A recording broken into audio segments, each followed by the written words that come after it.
Hey there, wonderful viewers. If you're enjoying my content, please take a second to hit that like button. It really helps the YouTube algorithm show my videos to more people. Don't forget to subscribe if you haven't already. Now grab your favorite drink, sit back, relax, and let's dive into today's story. I promise it'll be worth your time. June 15th, 2019. I stood at the edge of the woods staring into the heavy shadows where hardly any sunlight penetrated the dense canopy. The towering trees twisted into each other, their gnarled limbs interlocking like the bars of a foreboding cage. It had been nearly a year since I last ventured down these overgrown paths. They felt different than I remembered, no longer a welcoming escape but rather a sinister labyrinth waiting to swallow me whole. "Come on, Natalie, they're just trees," I tried to reassure myself under my breath. Summoning my courage, I stepped forward, dry leaves and twigs crunching loudly under my hiking boots. The muggy air hung thick with the pungent aroma of damp earth and decaying vegetation. High above, hidden birds chattered in the branches, but an unnatural silence smothered the forest floor. Each footfall sounded like a gunshot in the oppressive stillness. Snapping twigs made me whirl around, scanning the trees for any sign of movement, but I knew deep down I was utterly alone. At least I desperately hoped so. My pace quickened as the dirt trail snaked deeper into the shadowy woods, winding along the trickling creek I used to play in as a young girl. Before the forest turned dark in my mind, I had to reach the water quickly, to prove to myself that my creeping dread was irrational. Finally arriving at the familiar stream, I knelt by the rocky bank and plunged my clammy fingers into the icy mountain water. The burbling current winding through stones and rotting logs had once been a soothing melody, but now each ripple and eddy only amplified the tightening knots in my stomach. I was just starting to relax when a faint metallic sound reached my ears, a deliberate scraping and jingling in the distance. I froze, hands submerged in the numbing water, straining to listen over the blood pounding in my ears. There it was again, a slow, rhythmic clanking, almost like rattling chains or a dog's collar, but more purposeful, unsettling. It seemed to emanate from deep within the woods, back where the grasping shadows reigned supreme.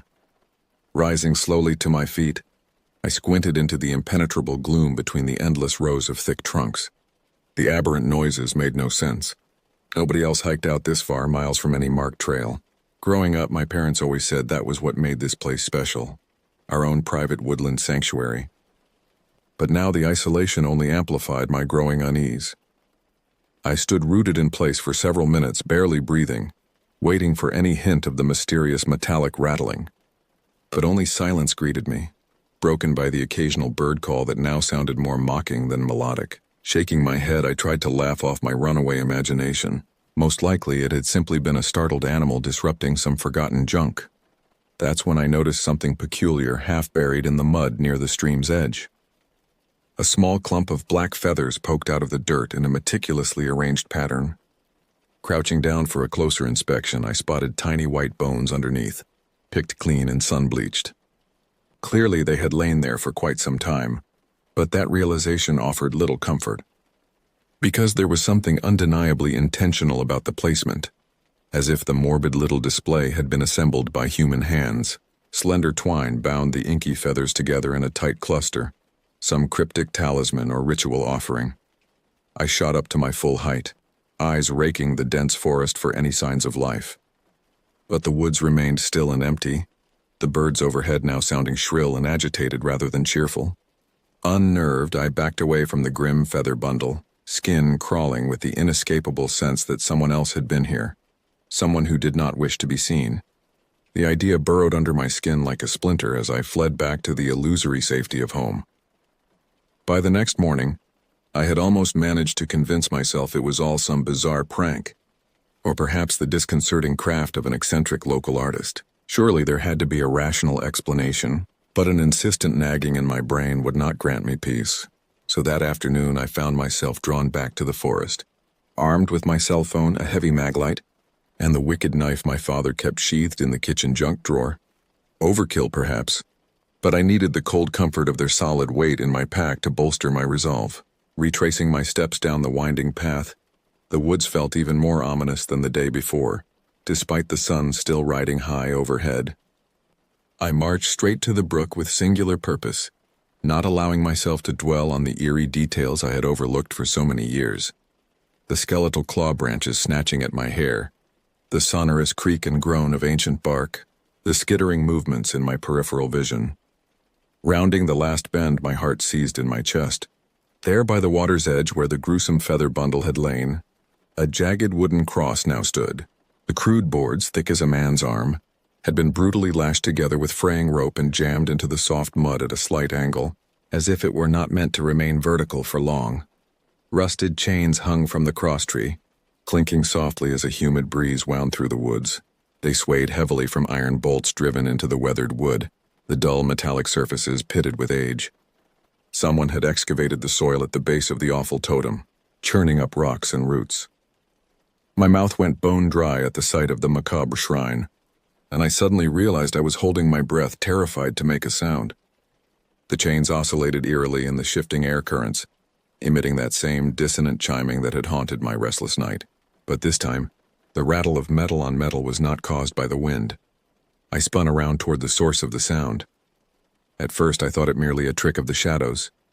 That tall, emaciated figure lurking between the gnarled tree trunks, but then it moved, gliding noiselessly through the gloom. The rattle of chains announced each languid step as the nightmare shape emerged from the darkness, dragging rusted links in its wake.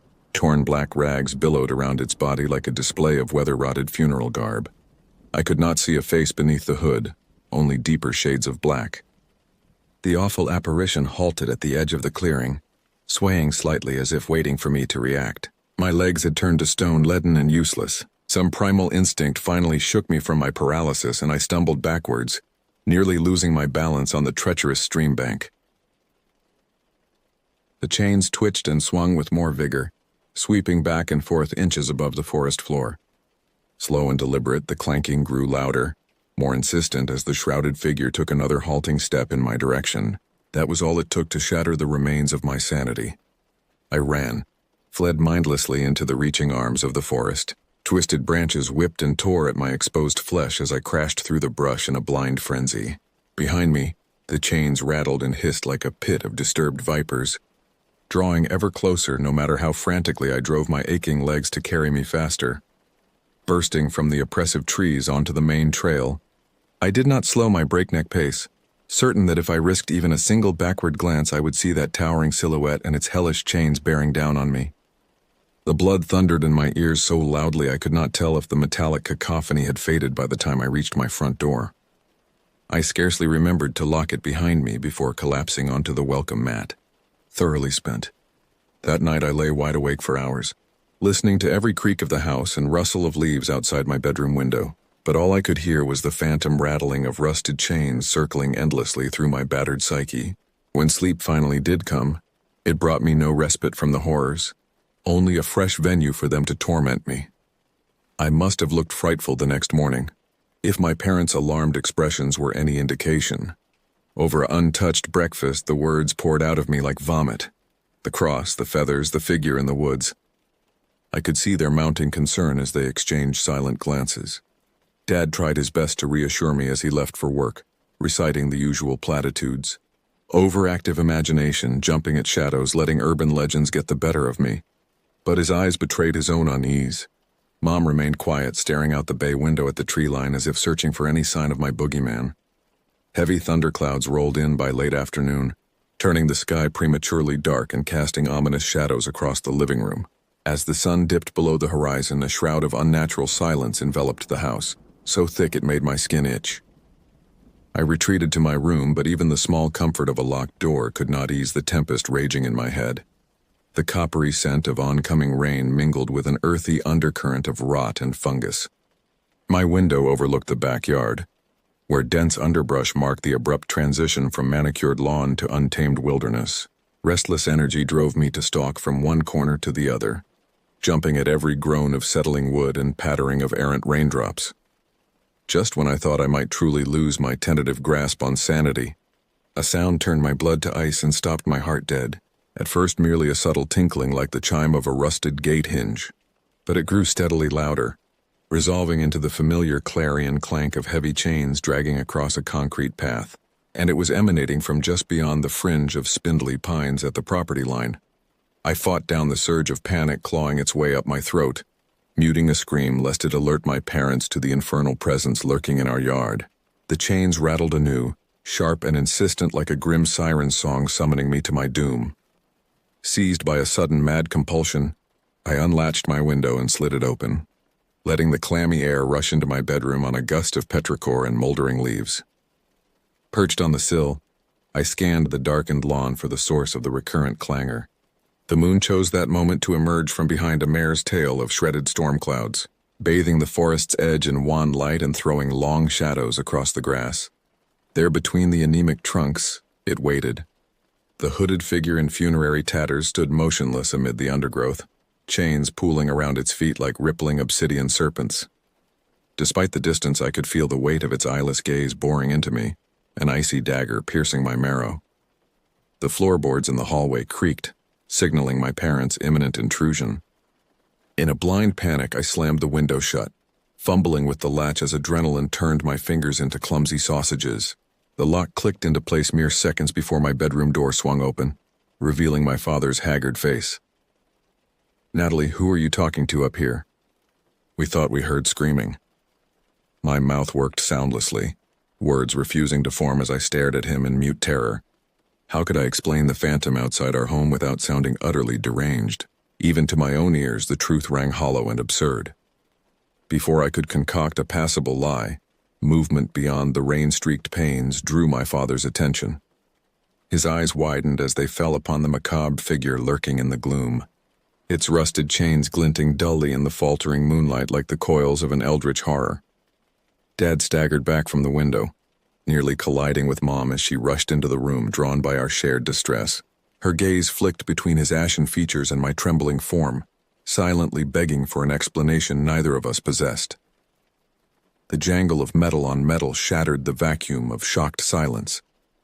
Closer now, as if the very act of acknowledging its existence had granted the specter permission to advance.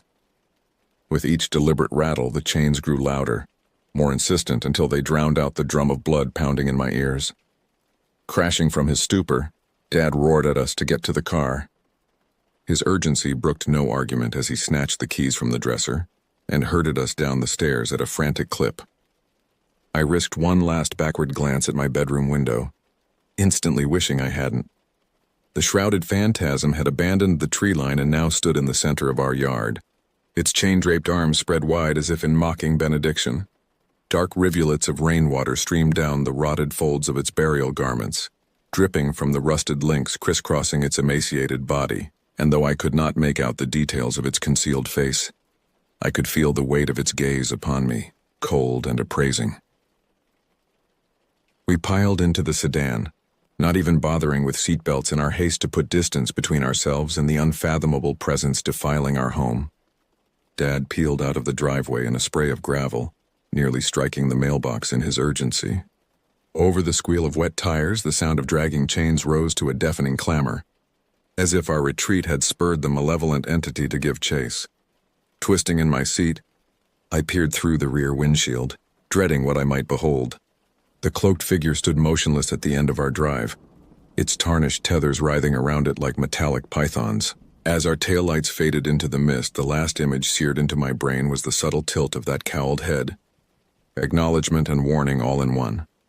We fled through the sheets of pelting rain with no destination in mind, putting as much pavement between us and the nightmare behind as Dad dared on the slick roads. In the confines of the car, our ragged breathing sounded deafening, interspersed with the stuttering thump of the wipers and the hiss of tires on wet asphalt. Questions hung thick in the air, made all the heavier by our collective reluctance to voice them aloud. What rational explanation could there be for the ghoulish figure that had appeared in our yard? A horrid facsimile of a man adorned in the detritus of the grave. An escaped madman, perhaps, with an affinity for chains and a twisted desire to terrorize? But even as the potential scenarios raced through my head, I knew deep within the blackened pit of my stomach that the truth was far more sinister. That thing, that presence lurking in the woods and shadowing my steps, was not bound by the laws of nature or the limits of mortal men. I had glimpsed the fetid underbelly of the world, where nightmares coiled in wait to ensnare the unwary. In the days that followed, We lived like refugees, jumping at shadows and starting at the slightest errant noise. The clink of keys or the rattle of a heater grate was enough to stop my heart and send ice water flooding my veins. But no matter how far we roamed, how many miles we put between ourselves and those accursed woods, I could not shake the feeling of being watched, stalked, herded towards some grim purpose beyond my comprehension. Sleep became a fickle mistress, rarely gracing me with more than an hour or two before the night terrors crept in. Always I dreamed of rusted chains rasping through a moonlit forest, of an unseen presence drawing ever closer, implacable and ravenous. And at the heart of the abstract visions writhed an emotion more potent than the fear, the unshakable conviction that it was not finished with me yet. We never went back to the house, could not bring ourselves to return to the site of our collective undoing. The official story spun for concerned neighbors and my parents' co-workers was that we had abruptly relocated to care for a sick relative in another state. But no hastily erected facade could erase the grim knowledge that our idyllic lives had been built upon a charnel pit, a thin veneer of normalcy atop eldritch secrets too terrible to name.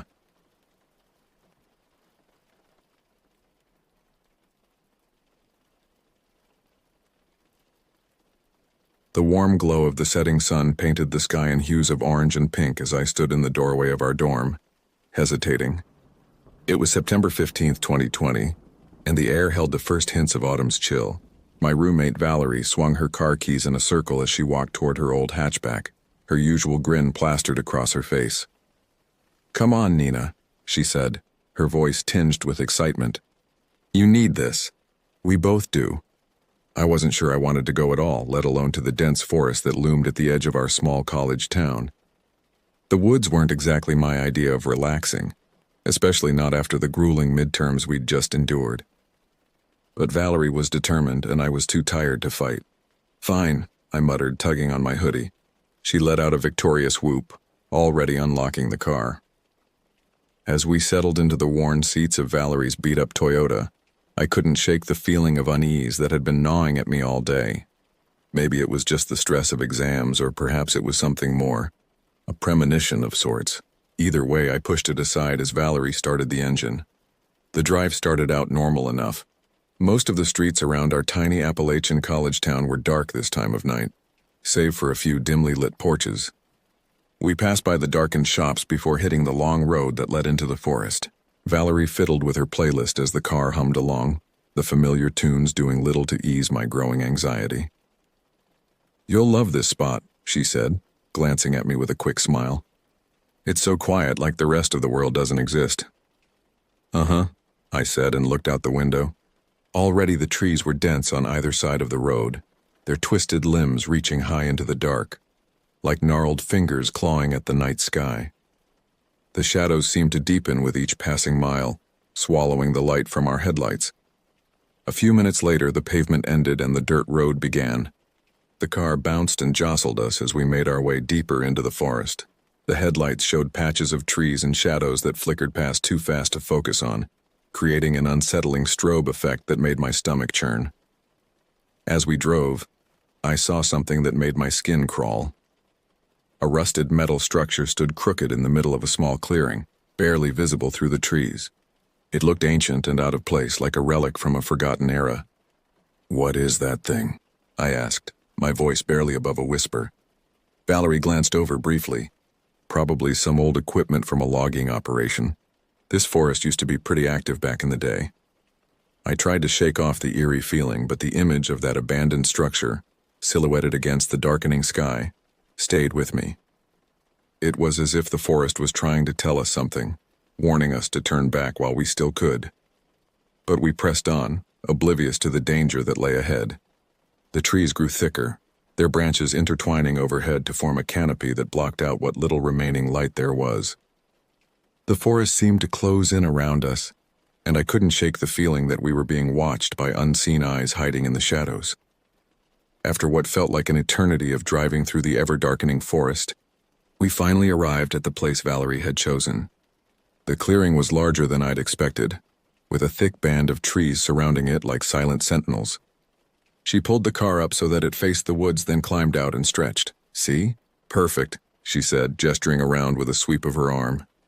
I followed her to the back of the car where she popped open the hatch and laid out a couple of blankets. We settled in, the chill of the night air seeping into our bones as we poured hot chocolate from her thermos. It was quiet, just like she said. Too quiet. I tried to get comfortable, but something felt off. Every now and then I could have sworn I heard faint sounds. A rustle in the trees, a crack of a branch, the snap of twigs underfoot. I glanced over at Valerie. She appeared fine, scrolling on her phone, humming along to the music. Maybe it was just me, but I couldn't shake the feeling that the forest was watching us, waiting. The trees seemed to loom closer, their branches reaching out like grasping hands. The darkness between them was absolute, hiding who knows what in its inky depths. Valerie was midway through a story about her last hike when we heard it, a low rumble in the distance. At first I thought it was thunder, but instead of fading away like thunder does, it grew louder.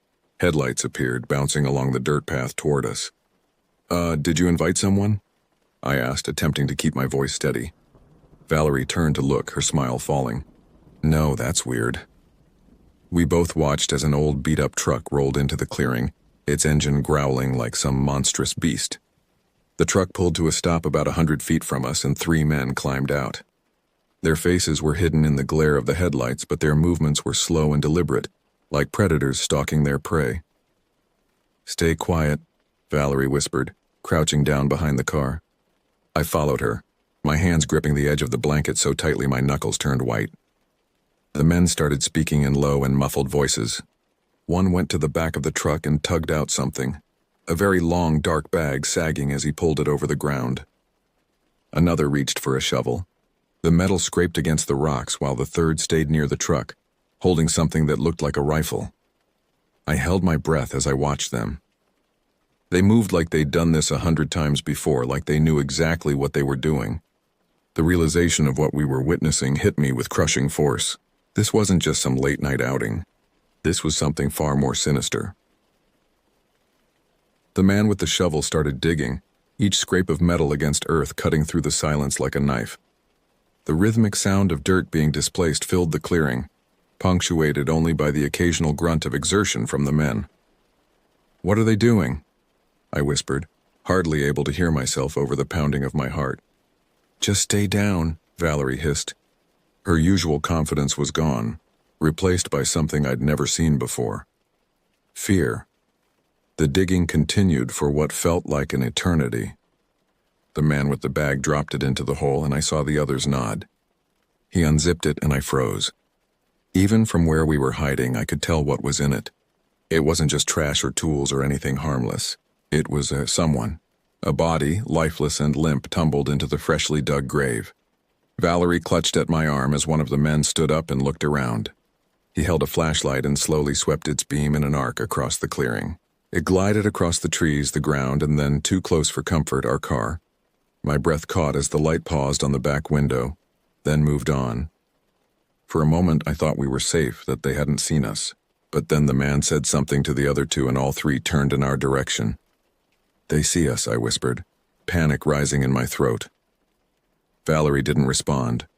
She was already getting the keys, her hands shaking so badly she could barely grip them. The men began to walk towards us, their boots crunching on the gravel. I wanted to run but didn't know where to go. The forest that had seemed so oppressive before now looked like our only chance of escape, but I knew we'd never make it far on foot. Valerie slid into the driver's seat and motioned for me to stay low.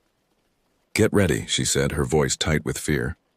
When the closest man was just a few feet away, Valerie turned the key. The engine roared to life, shattering the eerie silence of the clearing.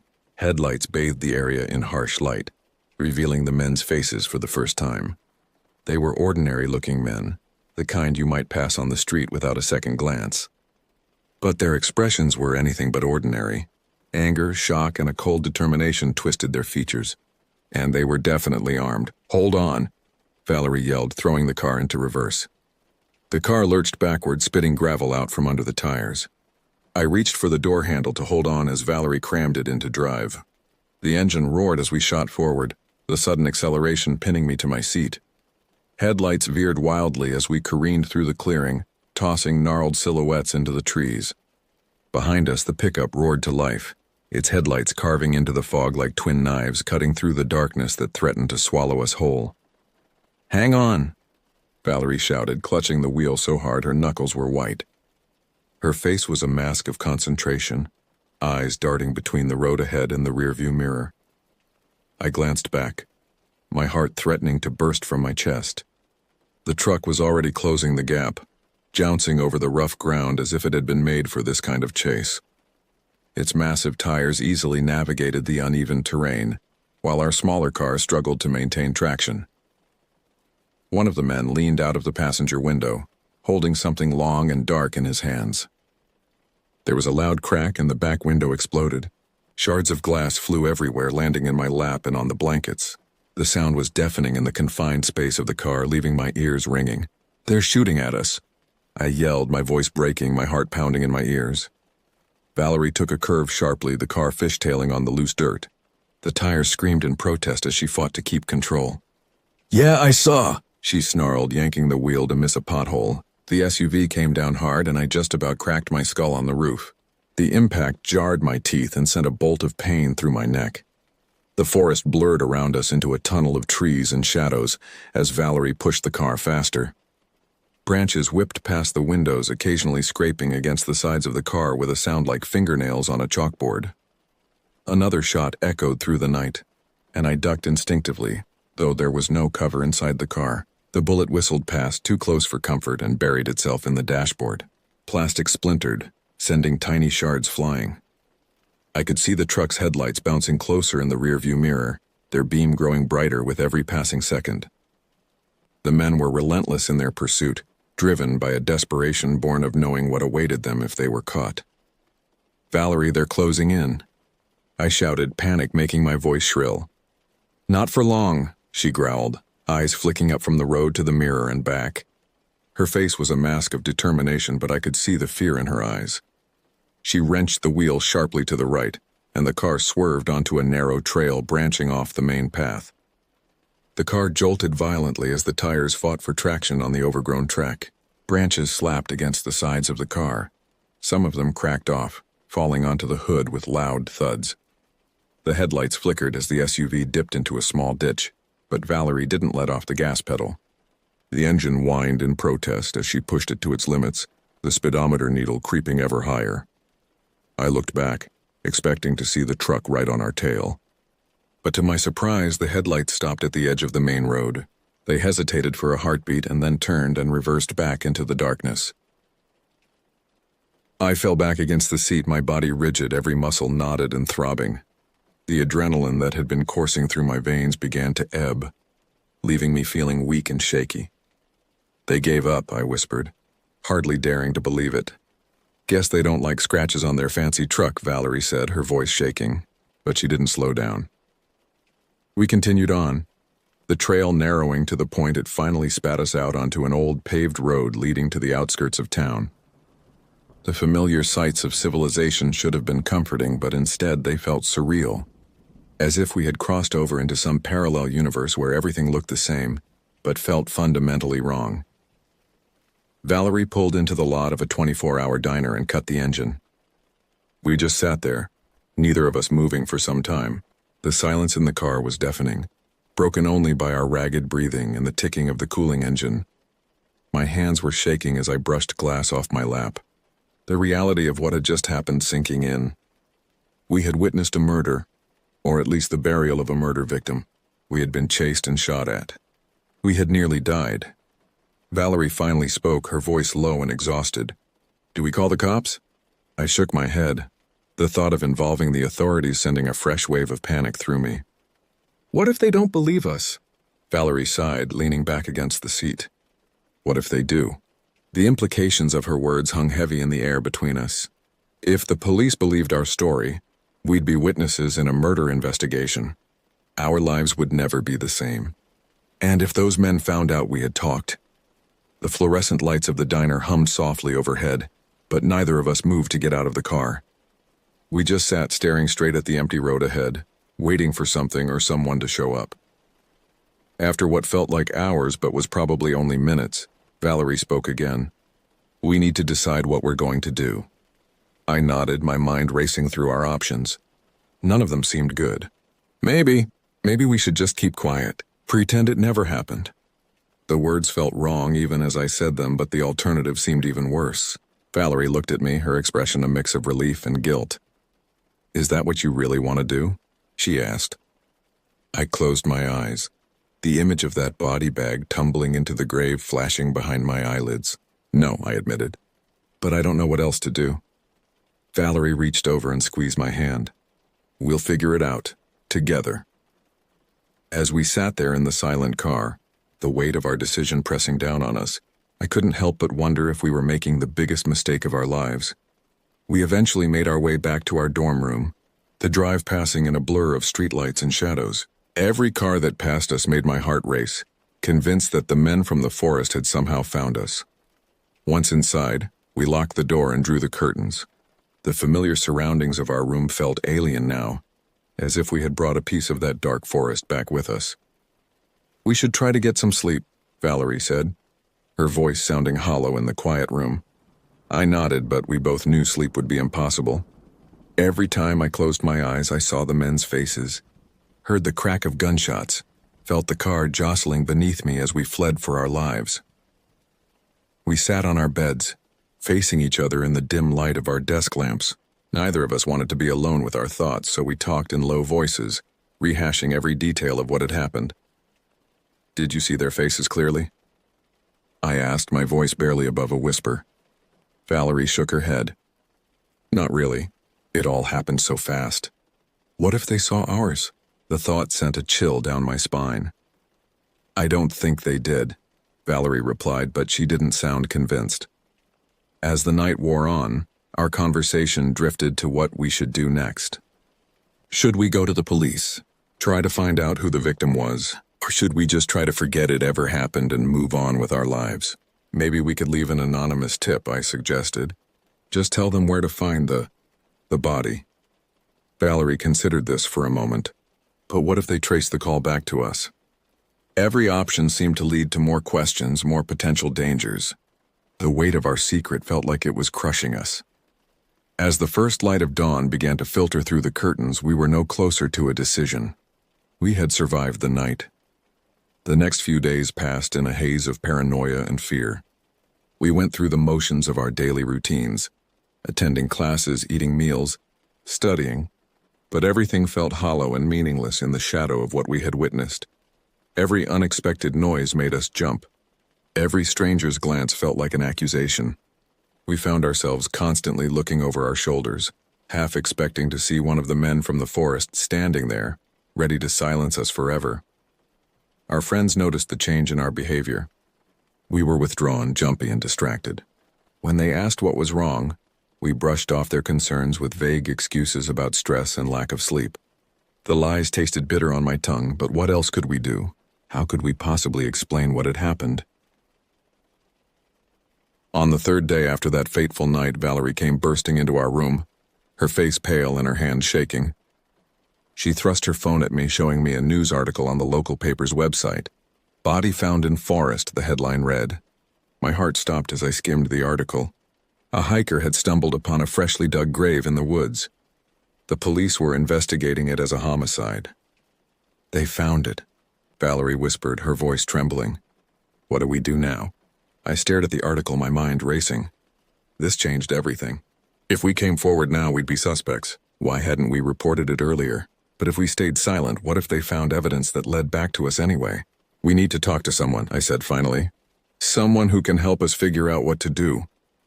Valerie nodded, relief washing over her face. "But who?" We debated our options. A lawyer seemed like the obvious choice, but we were broke college students. How could we afford legal advice? Plus, wouldn't consulting a lawyer make us look guilty? In the end, we decided to confide in Professor Hartley, our criminal justice teacher.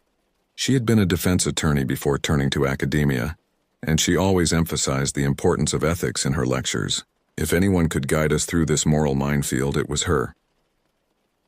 The next day, we stayed behind after Professor Hartley's class.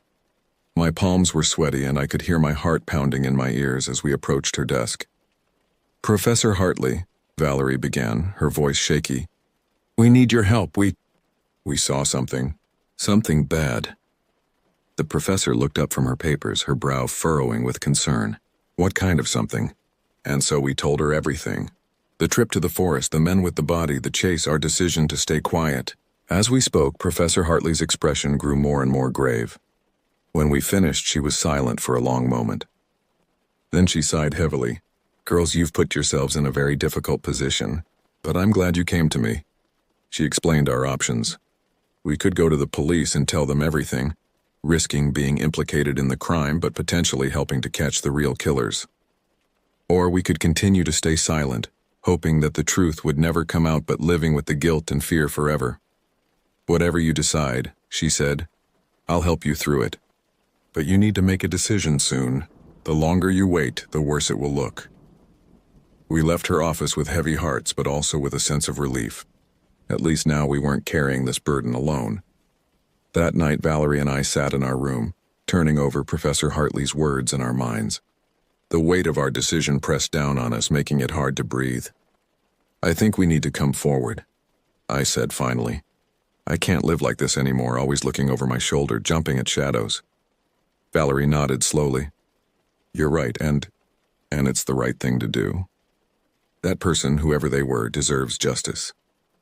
The next morning, with Professor Hartley by our side, we walked into the police station. My legs felt like lead and my mouth was dry as we approached the front desk. We need to speak to someone about the body found in the forest, I said, my voice barely above a whisper. The officer looked at us sharply, then nodded and led us to an interview room. As we waited for the detective to arrive, I caught Valerie's eye. She gave me a small, trembling smile, and I knew that whatever happened next, we would face it together. The door opened and a detective walked in. I'm Detective Simmons, he said, sitting down across from us. I understand you have some information about our John Doe? I took a deep breath, steeling myself for what was to come. Yes, I said. We were there the night it happened, and we're ready to tell you everything. As we began our story once again, I felt a strange mix of fear and relief. Our ordeal wasn't over, far from it. There would be more questions, more fear, possibly even danger if the killers found out we had talked. But for the first time since that night in the forest, I felt like we were doing the right thing.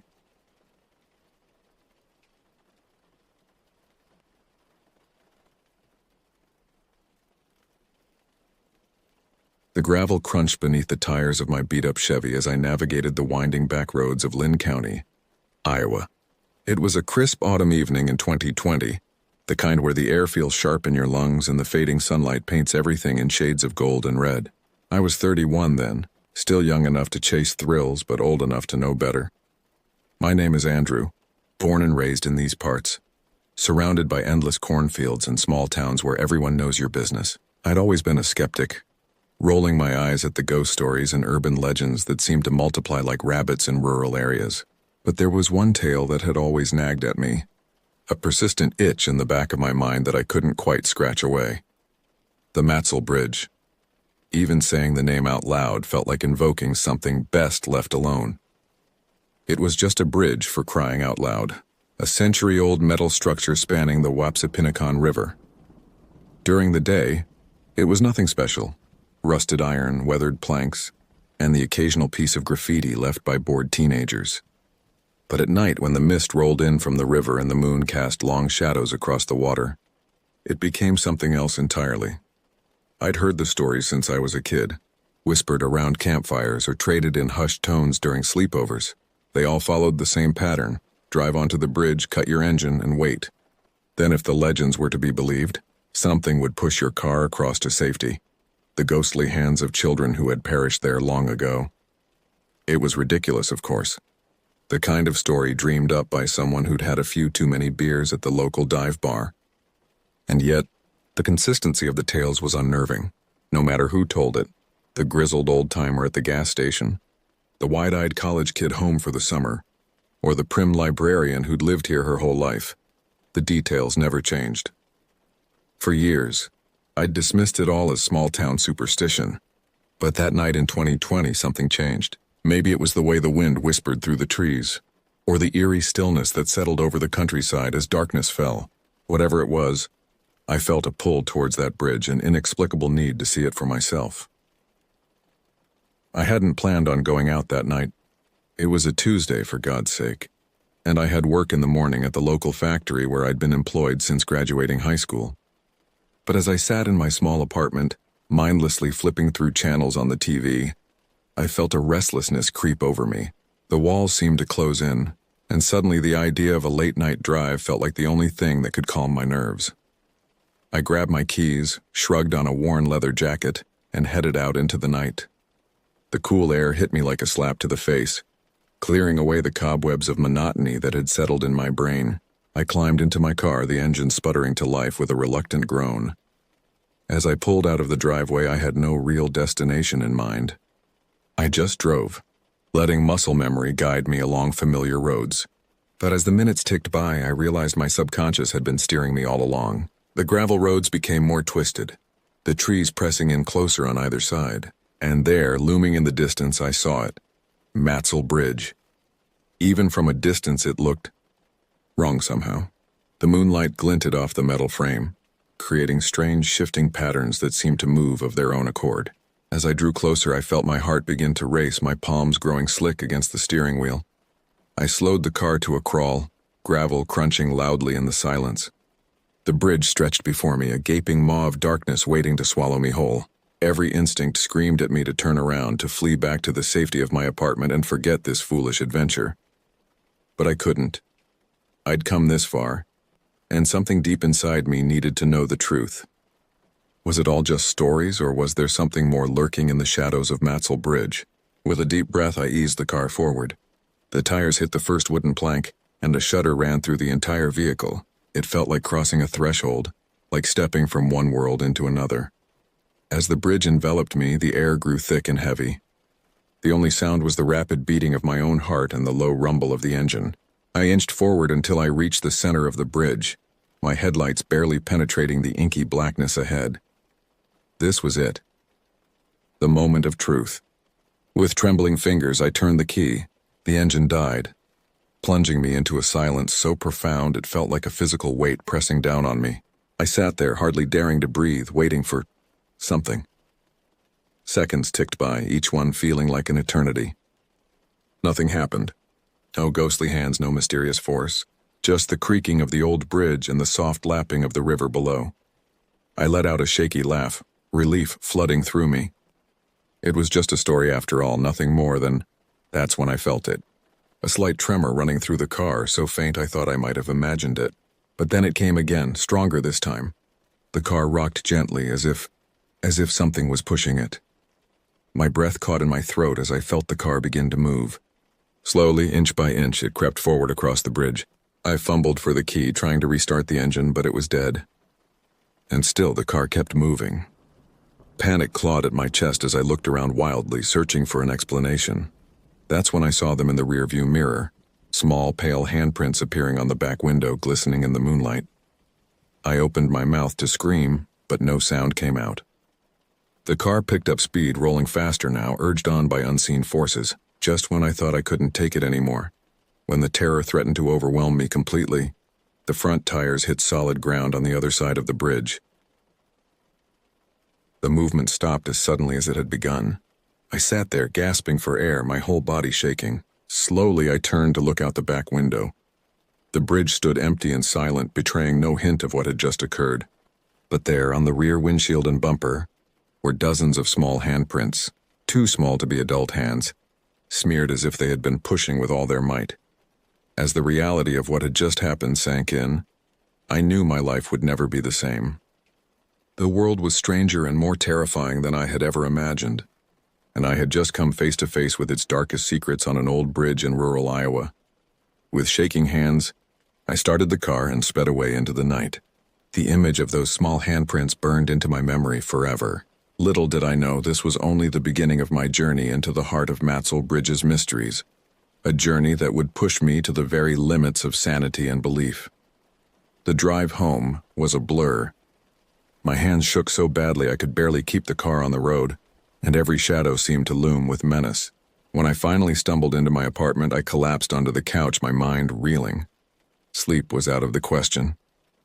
I spent the night pacing, chain-smoking cigarettes I'd quit years ago, trying to make sense of what had happened. By morning, I'd almost convinced myself it had been some kind of hallucination, a vivid waking dream brought on by too many late nights and small-town gossip. But then I saw my car. In the harsh light of day, the handprints were still there. Dozens of them, small and distinct, covering the rear window and bumper. I stood there staring as my carefully constructed reality crumbled around me. I called in sick to work, ignoring the concerned questions from my boss. Instead, I spent the day researching, hunched over my laptop as I dug into the history of Matzel Bridge. The structure itself dated back to 1920, spanning the Wapsipinicon River. It was named after William Matzel, who had owned much of the surrounding land. But beyond these bare facts, information was scarce. I found a few mentions of the legend in local folklore websites, but nothing concrete. No records of a school bus accident, no news articles about children dying there. It was as if the story had sprung fully formed from the collective imagination of Lynn County. As the day wore on, my initial terror began to fade, replaced by a gnawing curiosity. I needed to know more. I needed to understand. That night I couldn't sleep. Every time I closed my eyes, I saw those handprints, felt the phantom motion of my car being pushed across the bridge. By 3 a.m., I knew what I had to do. I got dressed, grabbed my keys, and headed out into the night once more. The drive to Matzel Bridge seemed shorter this time, as if the road itself was eager for my return. As I approached, I felt a mix of dread and anticipation churning in my gut. I parked on the near side of the bridge, leaving the engine running as I stepped out into the cool night air. The bridge loomed before me, a dark silhouette against the star-studded sky. With shaking hands, I pulled out my phone and hit record on the video camera. If something happened this time, I wanted proof. "This is Andrew," I said, my voice sounding thin and scared in the darkness. "It's September 15th, 2020, approximately 3:30 a.m. I'm at Matzel Bridge in Lynn County, Iowa." I panned the camera around, capturing the empty road and the dense trees on either side. Then, taking a deep breath, I started walking onto the bridge. The wooden planks creaked under my feet, the sound unnaturally loud in the still night. I moved slowly, sweeping my phone's light back and forth, searching for, I didn't even know what. Halfway across, I stopped. This was where it had happened last night. I stood there, heart pounding, waiting. Nothing. Minutes ticked by. The only sounds were my own breathing and the soft burble of the river below. I was just about to give up when I heard it. A soft, high-pitched giggle. I whirled around, nearly dropping my phone. "Hello?" I called out, my voice cracking. "Is someone there?" Another giggle, this time from the other direction. I spun again, the beam of my light cutting through the darkness. For a split second, I thought I saw something. A small, pale face peering out from between the metal struts of the bridge. But when I looked again, it was gone. "Please," I said, trying to keep my voice steady. "I just want to understand. What happened here? Why are you still here?" The silence that followed was deafening. Then, so faint I almost missed it, I heard a child's voice whisper, "Help us." A gust of wind whipped across the bridge, so strong it nearly knocked me off my feet. I staggered, grabbing onto the railing for support. When I looked up, I saw them, children. At least a dozen of them standing on the bridge. They were pale, almost translucent in the moonlight, their eyes dark hollows in their small faces. They wore old-fashioned clothes, short pants and suspenders for the boys, pinafore dresses for the girls. I opened my mouth to scream, but no sound came out. The children stood motionless, watching me. Then as one, they raised their arms, pointing downstream. I followed their gesture, leaning out over the railing to peer into the murky water below. At first, I saw nothing. But as my eyes adjusted, I made out a shape beneath the surface, large, angular, half-buried in the river mud. It was a bus, an old school bus, its yellow paint long since rusted away, lying on its side in the shallow water. When I turned back, the children were gone. But their message was clear. There was more to this story than anyone knew, and somehow I had become a part of it. The next few weeks passed in a blur of sleepless nights and obsessive research. I took time off work, claiming a family emergency. In a way, it wasn't a complete lie. The children of Matzel Bridge had become my family, their silent plea for help echoing in my mind every waking moment. I spent days in the local library, poring over old newspapers and county records. I interviewed elderly residents, bought drinks for loose-lipped bartenders, even snuck into the closed stacks of the Historical Society. Slowly, painfully, the truth began to emerge. It was October 1929, just days before the stock market crash that would plunge the nation into the Great Depression. A school bus carrying children from a rural school was crossing Matzel Bridge when disaster struck. The details were murky, obscured by time and the tendency of small towns to bury their darker secrets. Some accounts suggested a mechanical failure. Others hinted at driver error, but the result was the same. The bus plunged off the bridge into the river below. The official death toll was 8 children and the driver. But as I dug deeper, I found whispers of a cover-up, mentions of additional children who had been on the bus but weren't on the official manifest. Poor kids, farm laborers' children, those whose disappearance might not raise too many questions in a time of economic turmoil. The bus had never been recovered. The river had been dragged, of course, but the official story claimed it had been washed downstream in the swift current. The bodies that were found were buried in a quiet ceremony, and Matzel Bridge's dark history was slowly forgotten. Or so they thought. As I pieced together the story, I began to understand. The children I had seen weren't just haunting the bridge. They were trapped there, bound to the site of their tragic death. And they wanted, no, needed, to be freed. But how? I was just one man, armed with nothing but a half-baked understanding of events that had happened nearly a century ago. What could I possibly do to help these lost souls? The answer came to me on a chilly October night as I sat in my car parked near the bridge, watching the mist roll in off the river. I knew what I had to do, but the thought filled me with terror. I had to go into the river. I spent the next week preparing. I bought scuba gear, watched countless YouTube videos on diving techniques, and practiced in the local YMCA pool until I felt somewhat confident. On the night of October 28th, exactly 91 years after the accident, I returned to Matzel Bridge. The air was crisp, carrying the scent of decaying leaves and wood smoke. As I parked my car and began unloading my gear, I felt a presence watching me. I looked up to see them, the children standing in a silent line along the bridge railing. Their faces were solemn, but there was a glimmer of hope in their hollow eyes. "I'm going to try," I said, my voice shaking. "I don't know if I can help, but I'm going to try." One of the girls, her hair in long braids, smiled at me. It was the most beautiful and heartbreaking thing I'd ever seen. I finished suiting up and made my way down the steep embankment to the river's edge. The water was dark and uninviting, swirling with eddies and unseen currents. For a moment my courage faltered. What was I doing? This was madness. But then I thought of those children trapped for nearly a century waiting for someone to hear their plea. I had to try. I waded in, the cold water seeping into my wetsuit. When it was deep enough, I put on my mask and took a deep breath. Then, with a silent prayer to whatever might be listening, I submerged. The underwater world was a realm of shifting shadows and muted sounds. I swept my dive light back and forth, trying to orient myself. The current was stronger than I'd anticipated, tugging at me as I swam deeper. Time seemed to lose all meaning as I searched. My air supply dwindled, and I was about to surface when I saw it, a shape in the gloom, angular and unnatural.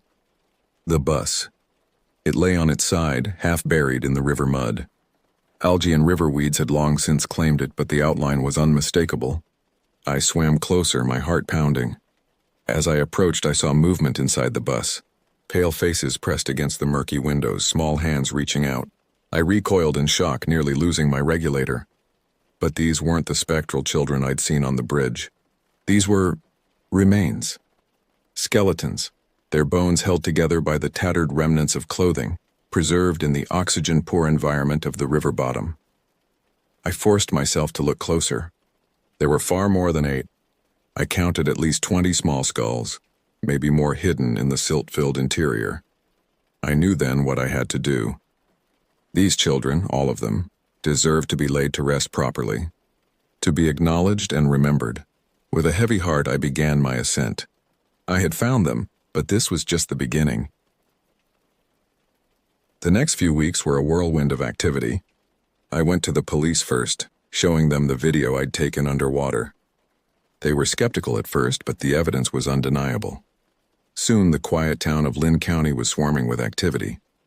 Dive teams, forensic experts, and news crews descended on Matzel Bridge.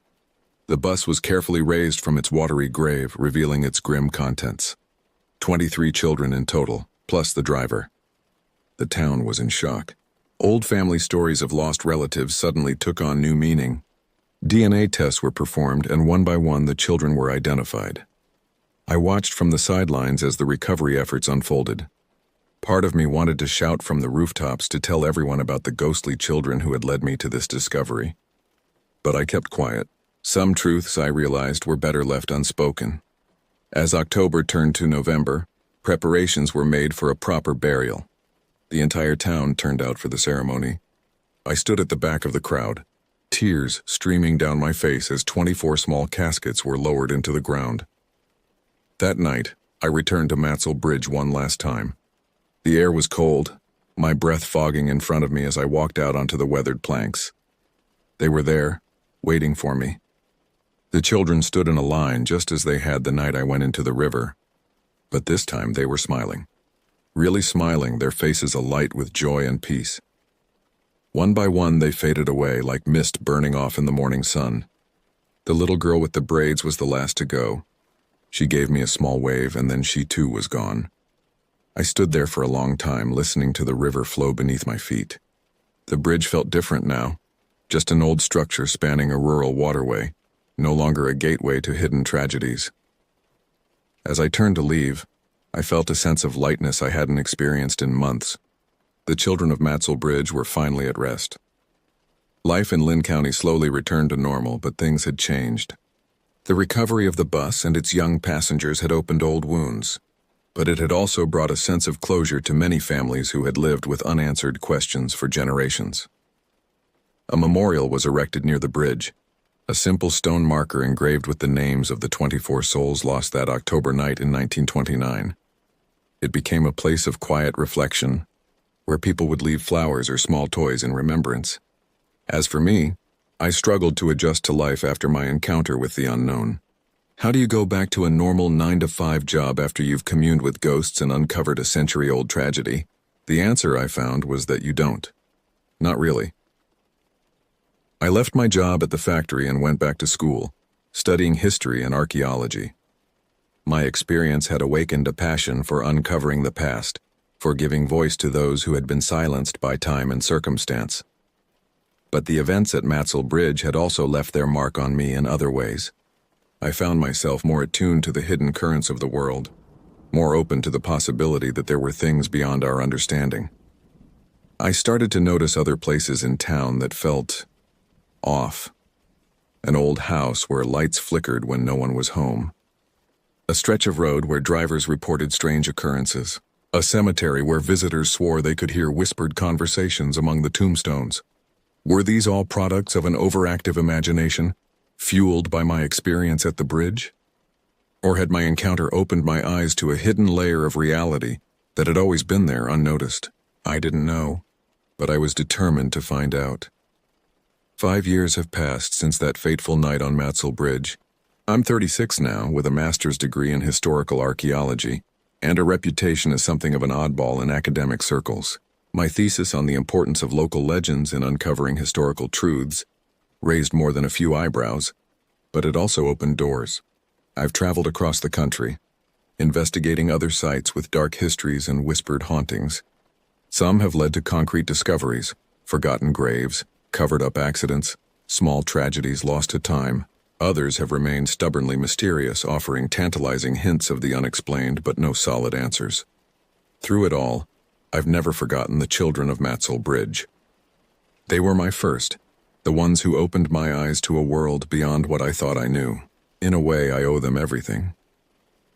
I still visit Lynn County from time to time, checking in on old friends and paying my respects at the memorial. The bridge stands much as it always has, a silent sentinel over the Wapsipinicon River. But now, on quiet nights when the mist rolls in, I like to think I can hear the faint sound of children's laughter carried on the breeze. Not sad or frightening, but joyful, free. As for me, I've made peace with my role as a bridge between worlds, the seen and unseen, the remembered and the forgotten. It's not always an easy path. There are nights when the weight of history and the echoes of long-ago sorrows threaten to overwhelm me. But then I think of those small handprints on my car, of pale faces peering out from the river's depths, of a little girl with braids waving goodbye as she faded into the light. And I know that this is what I was meant to do. There are more stories out there waiting to be uncovered, more lost souls in need of rest. And as long as there are bridges between this world and the next, I'll be there ready to listen, to understand, and to help bring the truth to light. The gravel crunches under my tires as I drive away from Matzel Bridge one last time.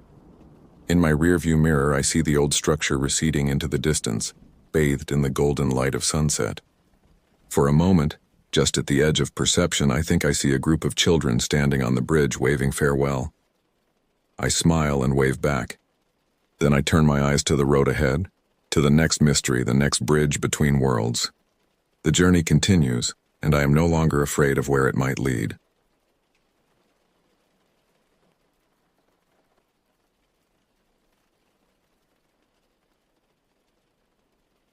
The fog was thicker than usual that night, stretching across the road like a ghostly curtain. My truck's headlights did little to cut through it, instead making the mist glow in eerie swirls. The engine hummed steadily, the only sound in the quiet of the woods. These late-night drives had always been my way to clear my head, but tonight felt different. The road seemed narrower, the trees taller, their twisted branches leaning closer. I glanced at the clock on the dashboard.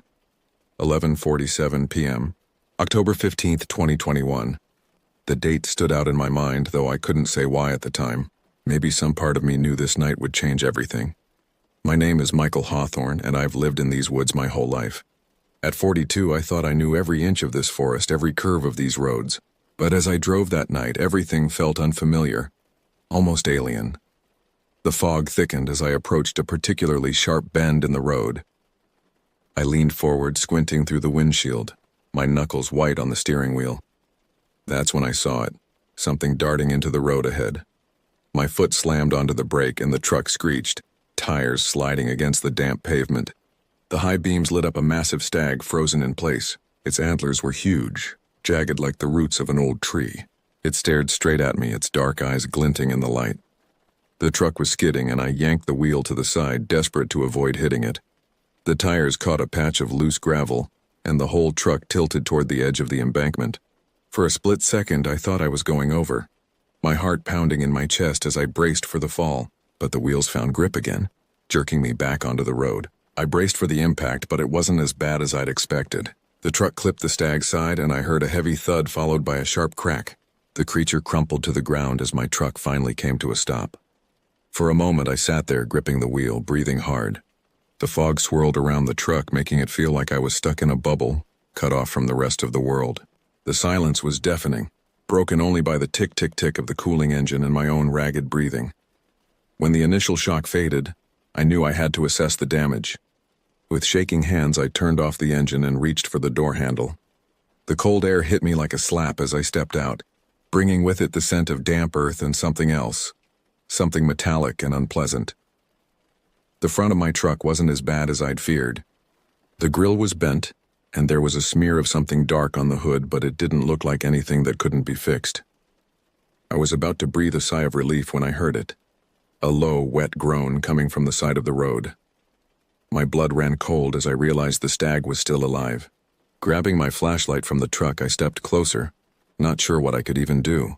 The beam of light cut through the fog, revealing the creature lying on its side, its chest rising and falling unevenly. As I approached, I noticed something odd about its antlers. They looked strange in the light, like they were too sharp. Too wrong. I couldn't put my finger on it, but something about their shape made my skin crawl. The stag's eyes met mine, and I felt my stomach twist. They weren't normal animal eyes. They were glassy and strange, almost like they were looking through me instead of at me. I wanted to look away, but I couldn't. It was like those eyes were holding me in place, forcing me to witness what came next. The stag's body shuddered violently. A loud crack echoed through the trees as its head jerked unnaturally. The antlers stretched, twisting and splintering like they were growing right in front of me. Something black and shiny oozed from the cracks, dripping onto the ground with a hiss. I stumbled back, nearly dropping the flashlight. The groaning sound changed, becoming deeper, almost like a laugh. The stag's legs twitched, and it started to rise, its movements jerky and wrong, like a puppet with tangled strings. I didn't wait to see what would happen next. I ran back to my truck, yanked the door open, and threw myself inside. As I fumbled with the keys, I caught a glimpse of the stag in the rearview mirror. Its massive, twisted antlers scraped against the trees as it stepped into the road, its glowing eyes fixed on me. The truck roared to life, and I hit the gas. Gravel sprayed behind me as I sped down the road, the fog swallowing everything but the memory of those eyes. I drove home in a daze, my mind reeling from what I'd seen. By the time I pulled into my driveway, I had almost convinced myself it was all a hallucination, brought on by the stress of the accident. But as I stepped out of the truck, I noticed something that made my heart skip a beat. There, in the soft earth of my driveway, was a single oversized hoofprint. It was deeper than it should have been, and the edges looked burned. I hurried inside, locked the door behind me, and spent the rest of the night staring at the ceiling, unable to shake the feeling that something had followed me home. I woke up feeling like I hadn't really slept. The clock said it was morning, but the pale light seeping through the windows made everything look gray and lifeless. I stared at the ceiling for a few seconds before forcing myself to get up. My body felt heavy, like I'd run a marathon instead of driven a few miles home last night. As I made my way to the kitchen, I couldn't shake the feeling that something was off. The cabin seemed quieter than usual, the silence pressing in on me from all sides. I made coffee on autopilot, my mind still trying to process the events of the previous night. Outside, the woods were still and quiet, but not the good kind of quiet. It was the kind of silence that feels like it's hiding something, like the forest is holding its breath. The air seemed thicker than usual, as if the fog from last night hadn't really gone away. I grabbed my jacket and stepped out to check the truck. The front of it looked worse in the daylight. The dented grille was smeared with something black that had dried into hard streaks. The hood had a faint warped ripple running through it, like metal shouldn't bend that way, and there was a faint smell, burnt but also sweet, like something left in the oven too long. I went to grab a rag and some water to clean it off, but my hand froze halfway to the hood. Something caught my eye on the ground. A set of hoofprints larger than I'd ever seen led from the road to the edge of my driveway. They stopped about 10 feet from the truck, like whatever had made them had stood there for a while before turning back toward the trees. My stomach tightened as I bent to get a closer look. The edges of the prints were sharp, too sharp, and the dirt around them had this weird, burned look like it had been seared into the earth. I touched one of the prints, half expecting it to be hot, but it was cold as ice. As I straightened up, a movement in the trees caught my eye.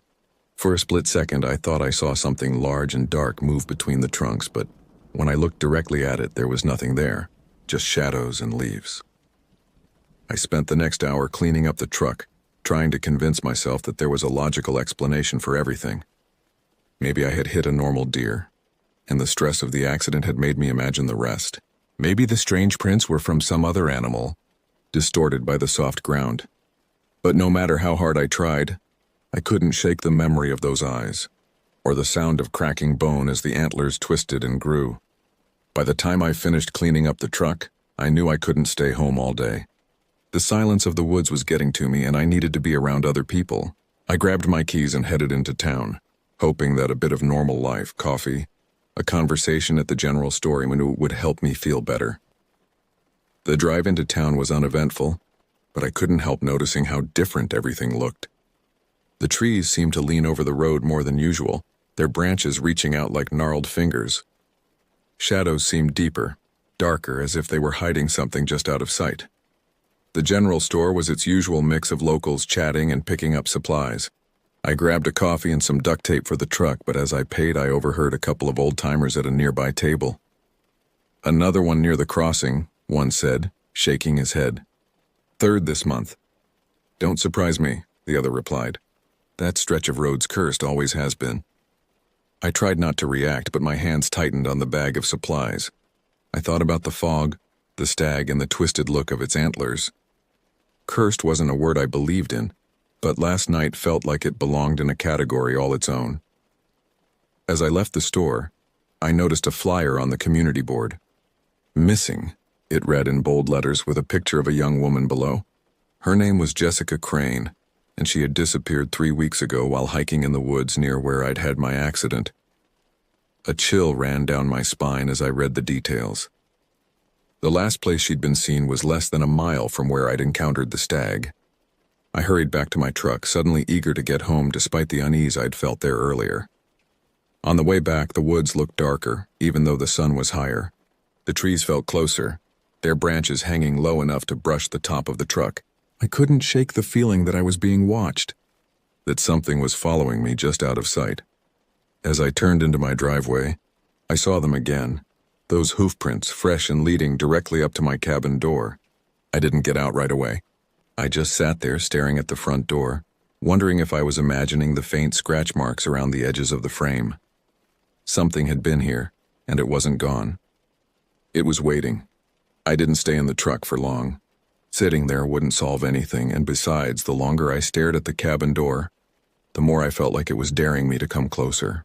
Gripping the handle of the baseball bat I kept in the truck, I stepped out onto the gravel. The hoof prints were sharp, clean, and fresh.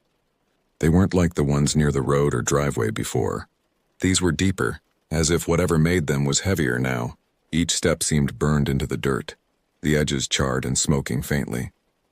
I followed the trail up to the cabin door, stopping just short of the scratched wood. The air was still, like the forest was waiting for something. I didn't call out. My instincts told me that was a bad idea. Instead, I tested the doorknob, pushing it open with my bat raised. Inside, everything looked normal at first. My worn couch, the shelf of books I barely touched anymore, the mug I'd left on the counter the night before. It was all exactly where I'd left it, but the smell was different. It was faint, but it was there. A mix of that same burnt sweetness and something else.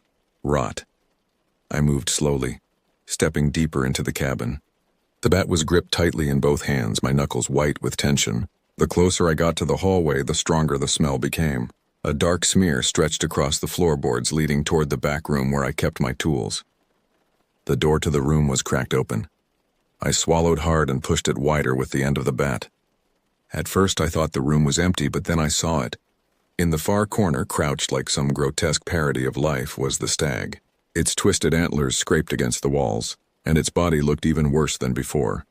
Its legs bent the wrong way, its chest heaved unnaturally, and black tar-like fluid dripped from its mouth onto the floor. Its eyes were the worst part. They weren't animal eyes anymore. They were too clear, too knowing, and they were locked on me.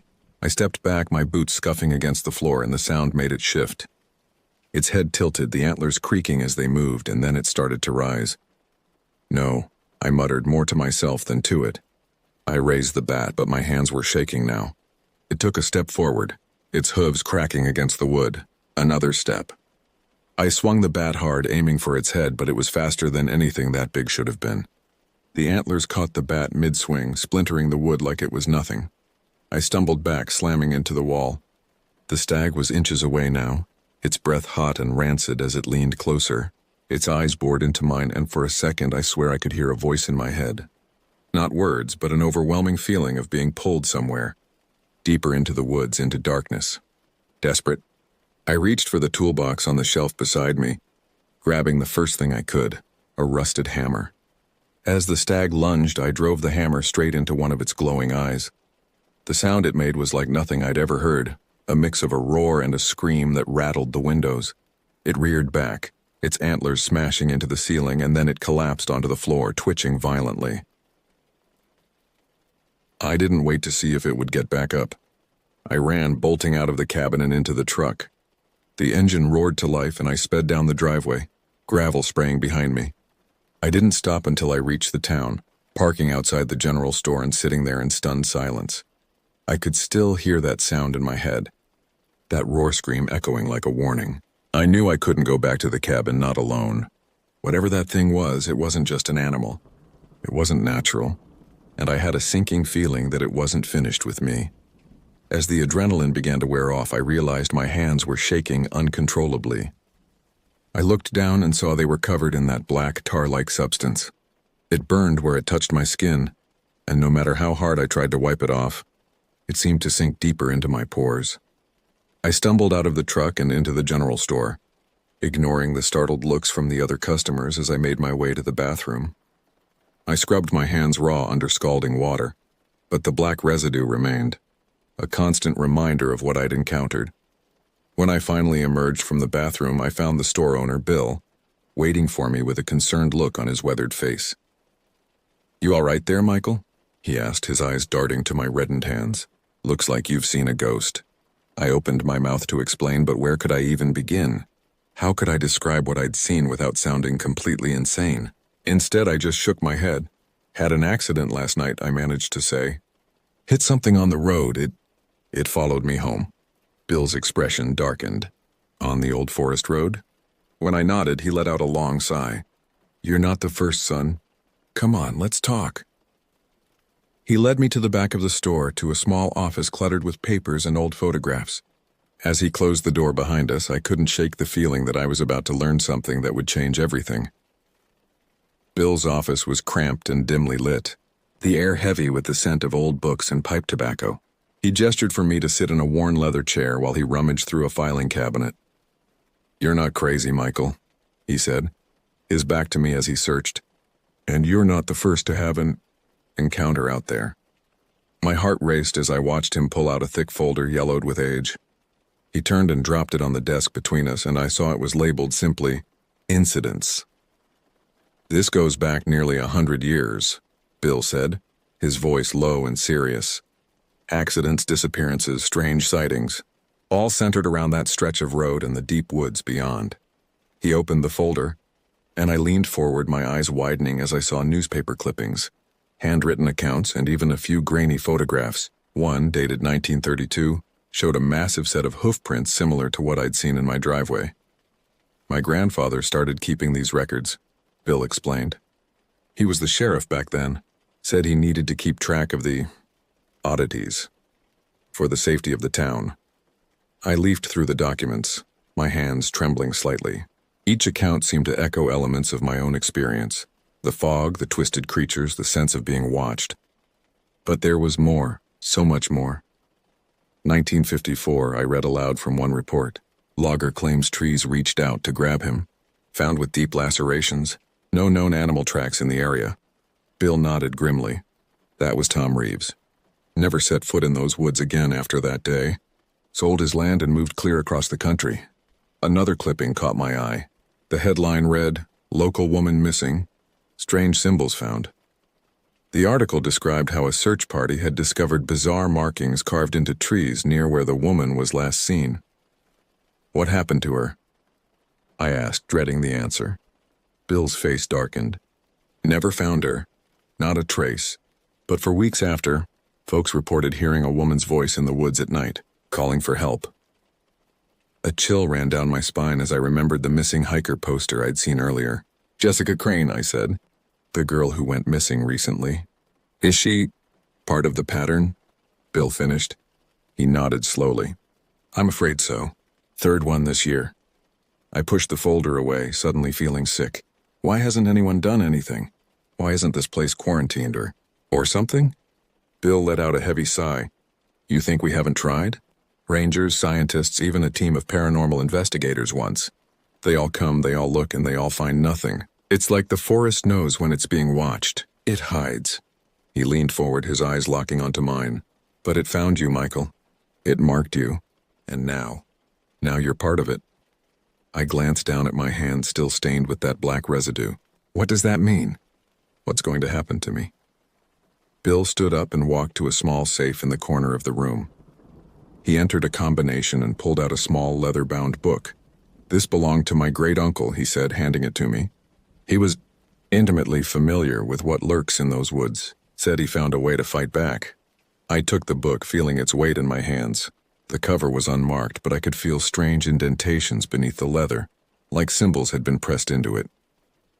"I can't tell you what to do," Bill continued.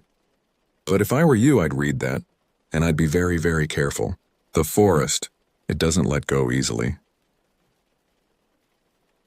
As I left the store, the book tucked safely in my jacket, I felt like the world had shifted. Everything looked the same. The sleepy main street, the distant line of trees. But now I knew what lurked behind that peaceful facade. I drove to the local motel, knowing I couldn't go back to my cabin. Not yet. As I checked in, I couldn't shake the feeling of being watched. Every shadow seemed to hold a threat, every rustle of leaves a warning.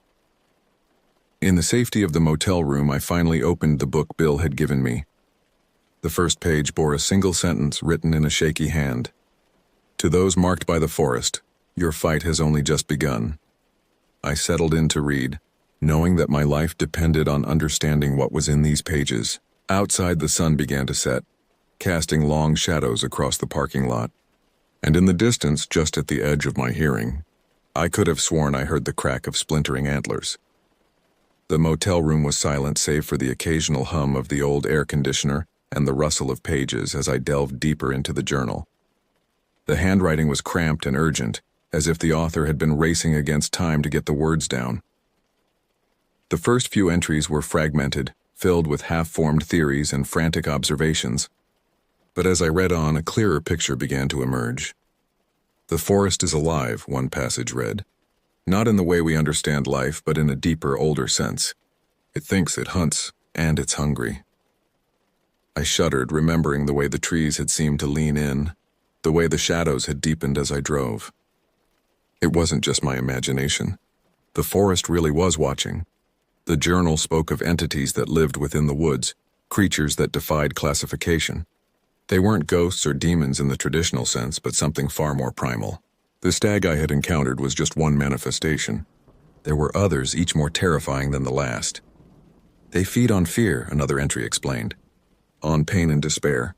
The more afraid you are, the stronger they become. But fear isn't their ultimate goal. They want something else, something worse. I turned the page, dreading what I might find but needing to know. The next words made my blood run cold. They want to hollow you out, to wear you like a skin, to walk among us. Images flashed through my mind. The stag's unnatural movements, its two human eyes. Was that what it had been trying to do when it cornered me in my cabin? The thought made me feel ill. As I read on, I learned about the history of the forest stretching back centuries. Native American tribes had known about its malevolent nature, leaving warnings in their oral traditions and cave paintings. Early settlers had encountered its horrors, many fleeing or disappearing entirely. But there were those who fought back. The journal's author had been one of them, and he had discovered ways to resist the forest's influence. Salt and iron, one passage read. They hate it. Use it to mark boundaries, to create safe spaces. And always carry a piece of the forest with you. A twig, a leaf, anything. It confuses them, makes it harder for them to track you. I made mental notes, already planning a trip to the hardware store in the morning. But as useful as this information was, I knew it was only a stopgap measure. The real solution, the way to truly end this, remained elusive. As the night wore on, I found myself struggling to keep my eyes open. The events of the past day had left me exhausted, but I was afraid to sleep. What if the forest could reach me in my dreams? Just as I was about to give in to fatigue, a final passage caught my eye. It was written in a different hand, the ink fresher than the rest. To whoever reads this, you're not alone. There are others like you marked by the forest. Find us. Together we might stand a chance. Below was an address right here in town. I memorized it, my heart pounding with a mix of fear and hope. I wasn't alone in this fight. There were others who understood, who might be able to help. As I finally drifted off to sleep, my dreams were filled with twisted antlers and reaching branches. But somewhere in the darkness I saw a glimmer of light, a way forward. I woke with a start, sunlight streaming through the thin motel curtains. For a moment I couldn't remember where I was or why I was there. Then it all came flooding back. The accident, the stag, Bill's warning, and the journal. I sat up, rubbing my eyes, and froze. There on the bedside table was a small twig. Its leaves were a deep, unnatural green, almost black at the edges. I knew with absolute certainty that it hadn't been there when I fell asleep. My hands shook as I reached for it, half expecting it to move or change shape. But it remained still, just a simple twig. Yet as I held it, I felt a strange warmth spreading through my fingers up my arm. It wasn't an unpleasant sensation, but it left me feeling different, more alert, more connected to something I couldn't quite name. I remembered the journal's advice about carrying a piece of the forest. Was this a gift from whoever had left that final message, or was it something more sinister, a mark of ownership from the forest itself? I didn't have time to ponder it further. I had an address to find and hopefully answers waiting for me there. I tucked the twig into my pocket, gathered my things, and stepped out into the morning light. The forest loomed on the horizon, patient and ancient. Whatever came next, I knew one thing for certain: nothing would ever be the same again. The address from the journal led me to an old community center on the outskirts of town. The building had seen better days, its paint peeling and windows clouded with grime. A faded sign above the door read, "Millbrook Historical Society." But something told me that history wasn't the only thing being discussed inside. I parked my truck and sat there for a moment, gathering my courage. The twig in my pocket seemed to pulse with a faint warmth, almost like a heartbeat. I took it as a sign and stepped out, approaching the building with cautious steps. As I reached for the door handle, I noticed something etched into the frame. A series of symbols that looked eerily similar to the ones described in the journal. Protection sigils, if I remembered correctly. I traced one with my finger, feeling a slight tingle as I did so. The door creaked open, revealing a dimly lit hallway. The smell of old books and coffee wafted towards me, along with the low murmur of voices. I followed the sound, my heart pounding in my chest. I emerged into a large room that might have once been a library. Bookshelves lined the walls, but they were filled with an eclectic mix of old tomes, modern notebooks, and what looked like hand-drawn maps. In the center of the room, a group of people sat in a loose circle, their conversations dying away as they noticed my presence. An older woman with steel-gray hair stood up, her eyes sharp as she looked me over. "You must be Michael," she said, her voice carrying a hint of an accent I couldn't place. Bill called ahead, said you'd had an encounter. I nodded, suddenly feeling very small under the gaze of the group. I hit something on the road. A stag, but it wasn't. It wasn't normal. A man with a scarred face let out a bitter laugh. Normal went out the window a long time ago, son. Welcome to the club nobody wants to join. The woman shot him a reproachful look before turning back to me. I'm Eleanor, she said, and we're the Watchers. We've all been touched by the forest in one way or another, and we're trying to fight back. Over the next few hours, I listened as each member of the group shared their stories. There was Tom, the scarred man who had lost his daughter to the woods 20 years ago. Maria, a former park ranger who had seen things that made her quit her job and dedicate her life to understanding the forest's secrets, and others, each with their own horrifying tale of encounter and survival. They told me about the rules they'd discovered, the patterns they'd observed. The forest's influence seemed to wax and wane like the moon, with certain times of the year being more dangerous than others.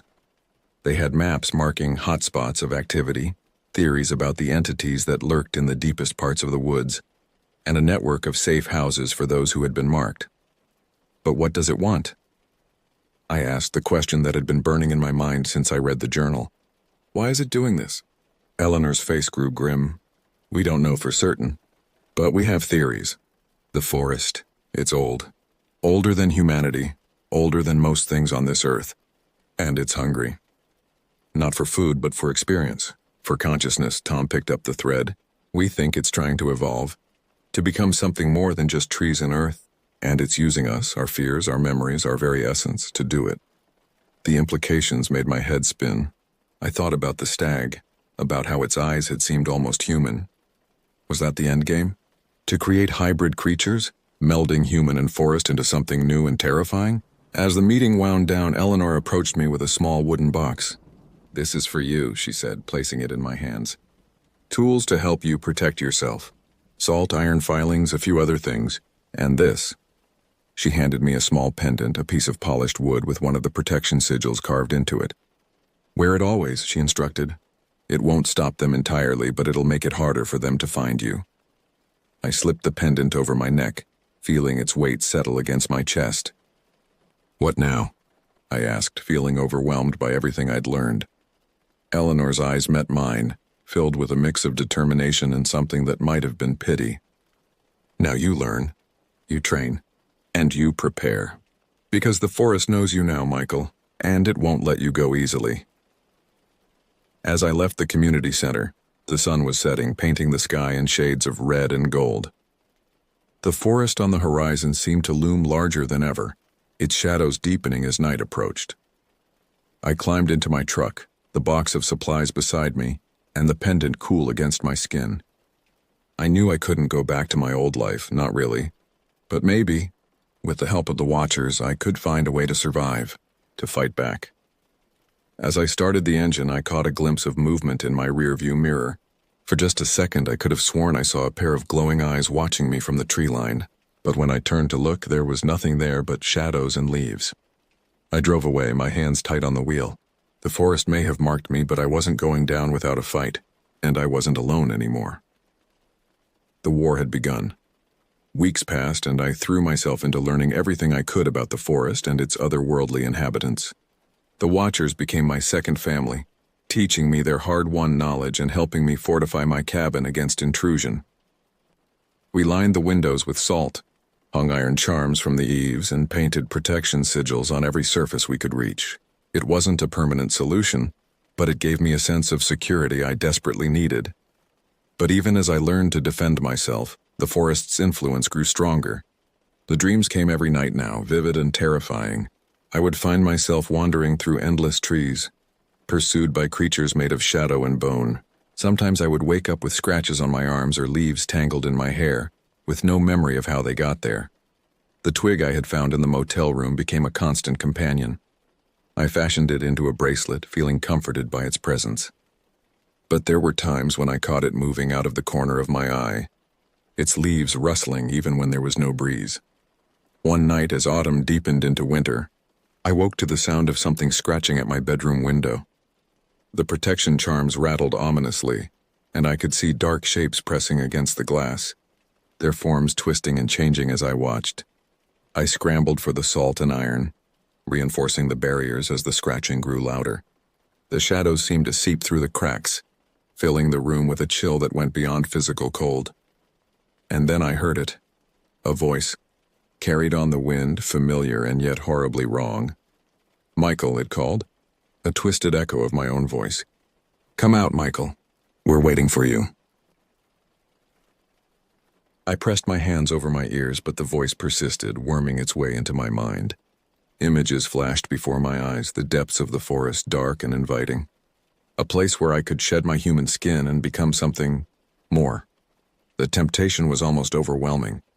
For a moment, I found myself reaching for the door handle, ready to step out into the night and let the forest take me. But then my hand brushed against the pendant Eleanor had given me, and clarity returned in a rush. I grabbed my emergency bag, packed weeks ago on Eleanor's insistence, and bolted from the cabin. My truck roared to life, and I sped down the driveway, the headlights cutting through the darkness. In the rearview mirror, I saw my cabin consumed by writhing shadows, branches bursting through the windows and doors as if the entire forest was trying to force its way inside. I drove through the night, putting as much distance between myself and the forest as I could. But no matter how far I went, I couldn't shake the feeling that something was following me, patient and relentless. As dawn broke, I found myself at the edge of a small coastal town, the ocean stretching out before me. I parked on a cliff overlooking the water and stepped out, breathing in the salty air. For a moment, I felt a glimmer of hope. Surely the forest's influence couldn't reach this far. Maybe here, surrounded by water and sky, I could find some peace. But as I turned to look back at the land, my heart sank. There on the horizon, I could see a line of trees, and even at this distance, I swore I could hear them whispering my name.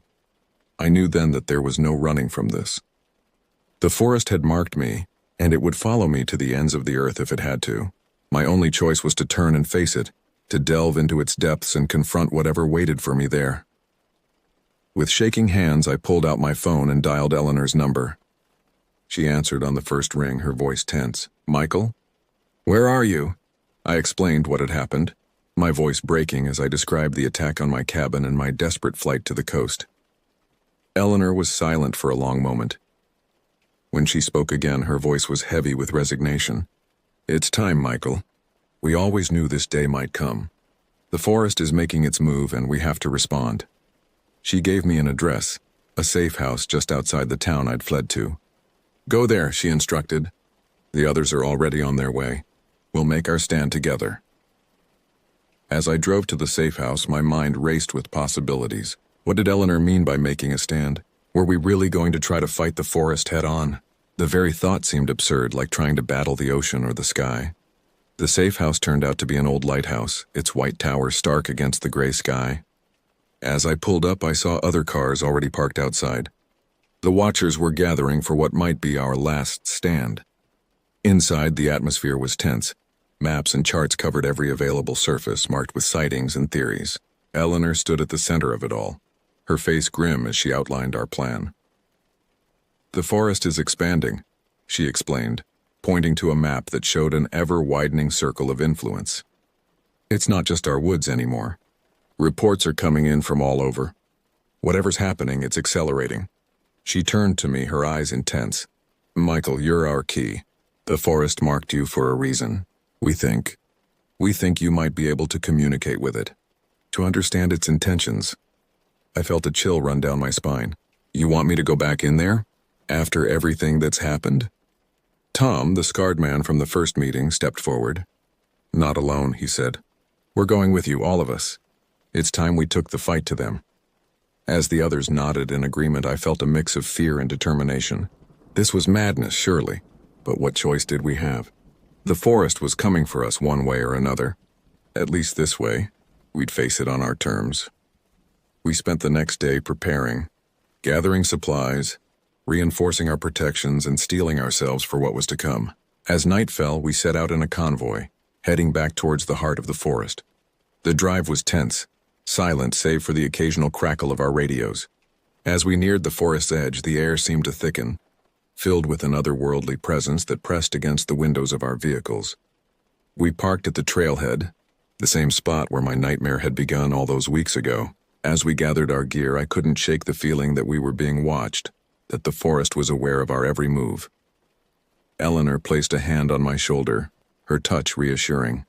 Remember, she said softly, whatever happens in there, whatever you see or hear, hold on to yourself. That's the most important thing. Don't let the forest take your essence. I nodded, gripping my pendant tightly. With a deep breath, I took the first step onto the trail, the others falling in behind me. The trees seemed to lean in as we passed, their branches reaching out like grasping fingers. As we delved deeper into the forest, the world around us began to change. Shadows moved in impossible ways, and the ground beneath our feet seemed to pulse with an alien heartbeat. Strange, haunting cries echoed in the distance, and more than once I caught glimpses of twisted shapes flitting between the trees. But we pressed on, drawn inexorably towards the heart of the forest. Towards answers, towards confrontation, towards whatever fate awaited us in the depths of this ancient, hungry wood. As we reached a clearing, the air suddenly went still. The forest fell silent as if holding its breath. And there, in the center of the clearing, stood a massive, gnarled tree unlike anything I'd ever seen. Its trunk was twisted into grotesque shapes, and its branches reached towards the sky like pleading arms. I knew, with a certainty that chilled me to my core, that this was it. The heart of the forest, the source of all our nightmares. As we approached, the tree seemed to pulse with an inner light. And then, to my horror, it began to change. The bark split and peeled away, revealing a mass of writhing shapes beneath. Eyes opened along its length, all of them fixed on me. And then it spoke. Its voice a chorus of whispers and screams, of rustling leaves and cracking branches.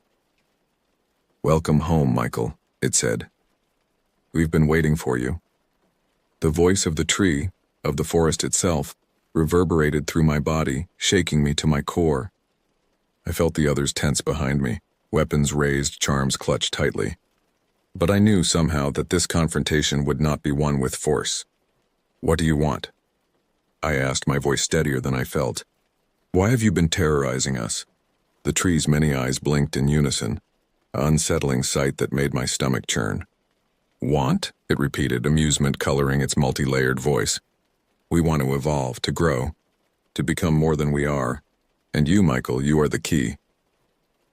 Images flashed through my mind. Centuries of the forest watching, waiting, absorbing the fears and dreams of those who ventured into its depths. I saw the stag that had started my journey, now revealed as just one of many vessels the forest used to interact with our world. You've been experimenting on us, I realized, horror dawning, trying to find a way to merge with human consciousness. Yes, the forest replied, its voice almost gentle now. But you are different, Michael. You understand us in a way the others never could. Join with us. Become one with the forest. Help us take the next step in our evolution. I felt a pull, an almost overwhelming urge to step forward and embrace the twisted trunk before me. To let go of my humanity and become something more. The twig bracelet on my wrist grew warm, almost burning against my skin. But then I felt Eleanor's hand on my shoulder, grounding me. I thought of the Watchers, of their stories of loss and survival, of all the people who had fallen victim to the forest's hunger. No, I said, my voice growing stronger. I won't help you consume more lives. This ends now. The forest's amusement turned to rage. The ground beneath our feet began to tremble and the air filled with a deafening roar. Then you will all become part of us, willing or not. Chaos erupted around us. The trees came alive, branches lashing out like whips. Shadows solidified into monstrous shapes lunging at the Watchers. I heard screams and the sound of gunfire, but it all seemed distant, unreal. I stood my ground, facing the heart of the forest. The twig bracelet on my wrist burst into flames, but instead of burning me, the fire spread up my arm, enveloping my body in a warm glow. I understood then. The forest had given me a piece of itself, thinking to claim me. But in doing so, it had given me power. I reached out, not with my hand, but with my mind, connecting to the vast consciousness of the forest.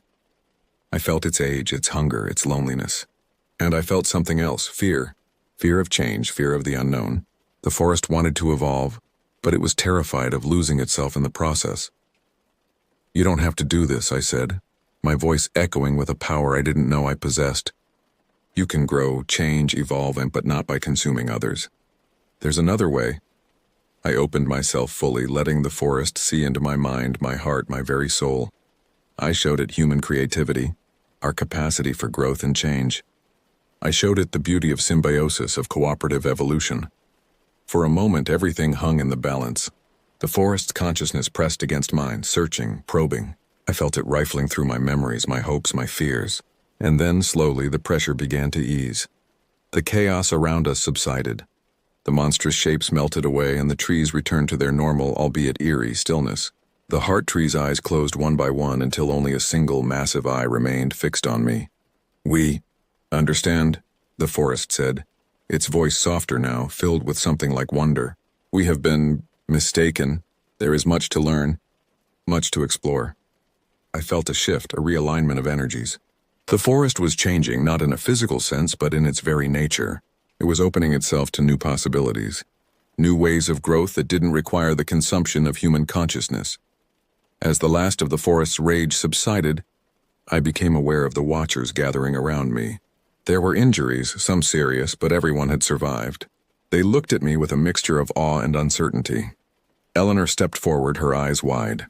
Michael, what did you do? I looked down at my hand, still glowing faintly with the forest's energy. I showed it another way, I said simply. It's going to take time, but I think we've reached an understanding. In the days and weeks that followed, we worked to establish a new relationship with the forest. It was no longer a predator, but it wasn't exactly safe either. It was something new, something we were all learning to coexist with. There were still mysteries, still dangers lurking in the deepest shadows. But now we faced them with knowledge and mutual understanding rather than fear and hostility. As for me, I found myself changed by the experience. The forest had left its mark on me, granting me a connection to nature that few humans had ever experienced. It was a gift and a burden, one that I was still learning to navigate. But as I stood at the edge of the forest, watching the sun set behind the trees, I felt a sense of peace I hadn't known in months. The whispers in the leaves no longer felt threatening. Instead, they sounded almost like a conversation, one that I was finally beginning to understand. The forest had evolved, and so had we. Whatever came next, we would face it together, Human and nature intertwined in ways we were only beginning to comprehend. As night fell and the first stars appeared in the sky, I took a deep breath, feeling the pulse of the living world around me. The journey wasn't over. In many ways, it was just beginning. But for the first time in a long while, I looked to the future not with fear but with hope.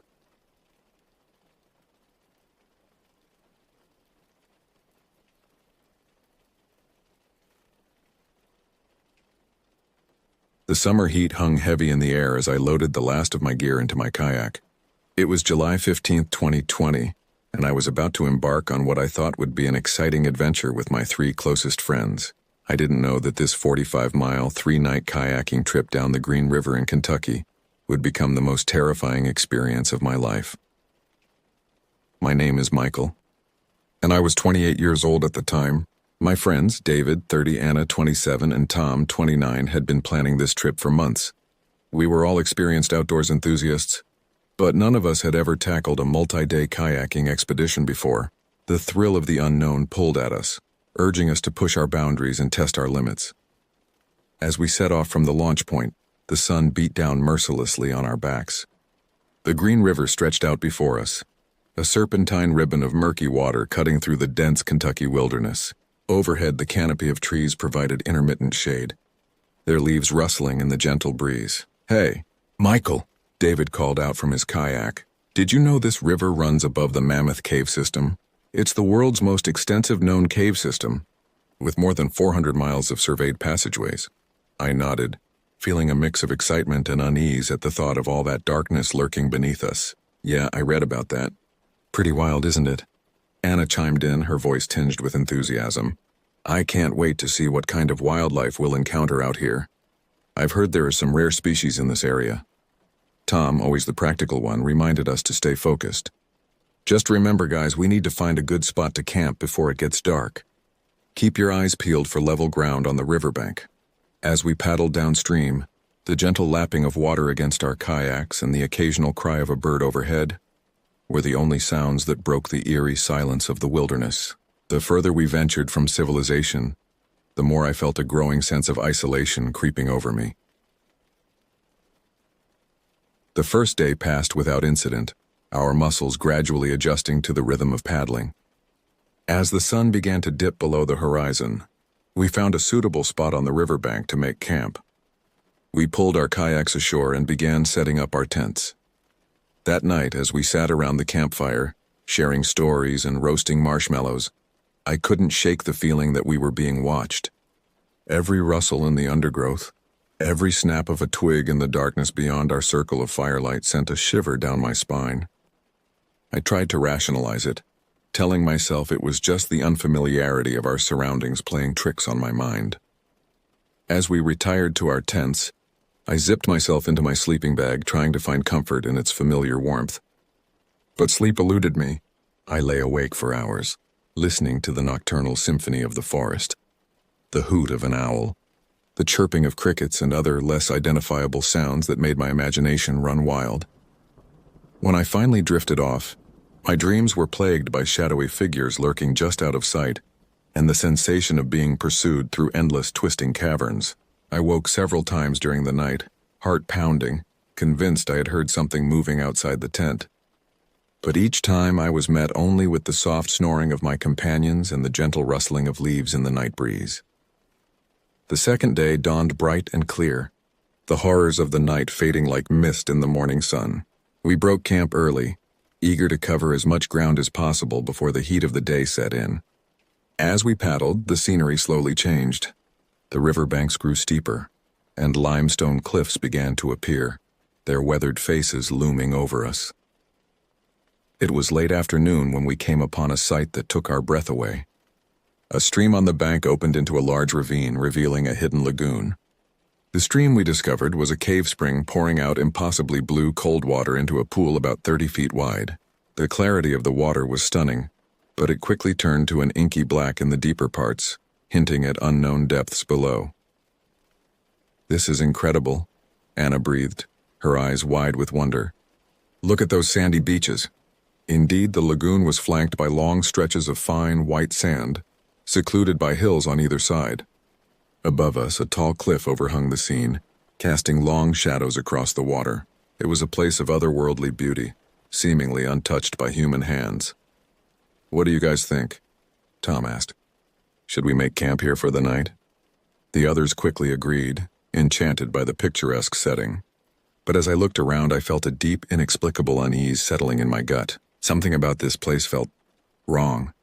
The beauty seemed almost too perfect, like a carefully crafted illusion designed to lure in unsuspecting travelers. I wanted to speak up, to voice my concerns, but the words caught in my throat. Everyone else was so excited, already talking about swimming in the crystal-clear water and sleeping under the stars. I didn't want to be the one to dampen their spirits with my irrational fears. So I kept quiet as we beached our kayaks and began setting up camp. The sand was indeed perfect for sleeping, soft, white, and fine as powder. As the others busied themselves with pitching tents and gathering firewood, I found myself drawn to the edge of the lagoon. The water was so clear, I could see straight to the bottom near the shore. But as my gaze moved further out, the blue deepened to that impenetrable black. I had the unsettling feeling that something was looking back at me from those depths, something ancient and unknowable. A splash behind me made me jump.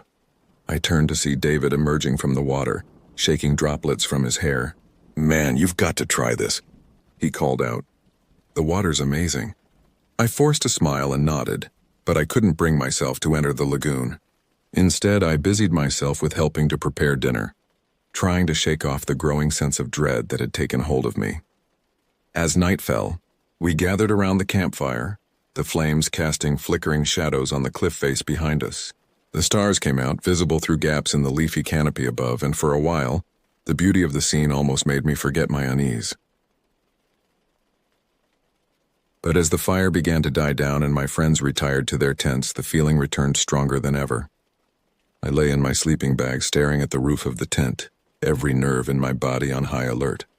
The soft lapping of water against the shore, which should have been soothing, instead filled me with a nameless dread.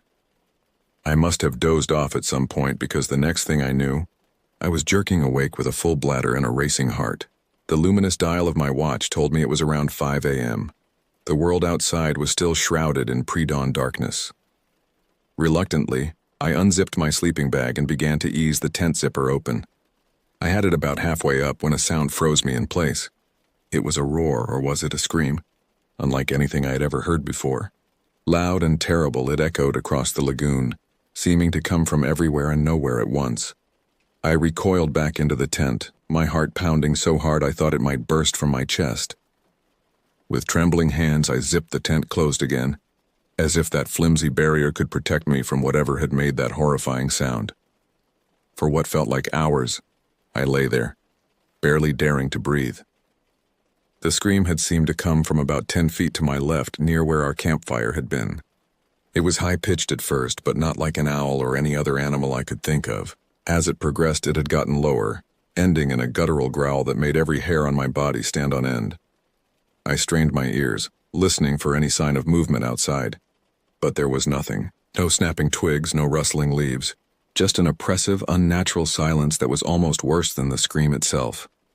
As I lay there, my mind racing, a new detail surfaced in my memory. Earlier, when we had been setting up camp, I had noticed a small cave opening up the beach, partially hidden by some scrub brush. It was maybe 3 feet wide, large enough for a person to squeeze through or for something else to emerge from the depths below. The thought sent a fresh wave of terror through me. What if some ancient cave-dwelling creature had surfaced to investigate our camp? What if it was still out there, silently stalking around our tents? I don't know how, but eventually exhaustion won out over fear, and I fell into a fitful sleep. When I woke again, sunlight was streaming through the tent walls and I could hear my friends moving about outside. Shakily, I emerged from my tent. The morning was bright and beautiful, the lagoon sparkling in the sunlight as if nothing had happened, but the memory of that terrible scream was still vivid in my mind. "Hey guys," I asked, trying to keep my voice casual. "Did anyone hear anything weird last night? Like, I don't know, a scream or something?" They all looked at me blankly. "No, nothing," Anna said. I slept like a log. "Why, did you hear something?" I hesitated, suddenly feeling foolish. In the light of day, my fears seemed overblown, almost silly. No, never mind, I muttered. Must have been a dream or something. But as we packed up camp and prepared to continue our journey, I couldn't shake the feeling that we had narrowly escaped something terrible. And as we pushed off from that beautiful, treacherous shore, I found myself casting one last glance back at the small cave opening, half expecting to see something emerging from its shadowy depths. As we paddled away from the lagoon, I felt a mixture of relief and lingering unease. The beauty of our surroundings seemed tainted now, hiding potential dangers behind every bend in the river. The gentle current carried us along, but I couldn't shake the feeling that we were being drawn deeper into something we didn't understand. The day wore on, the July heat beating down on us mercilessly. We took frequent breaks, pulling our kayaks onto sandbars to rest and rehydrate. During one of these stops, as I was refilling my water bottle from our filtration system, I noticed something odd about the river. "Hey guys," I called out. "Does the water look different to you?" The others gathered around, peering into the murky depths.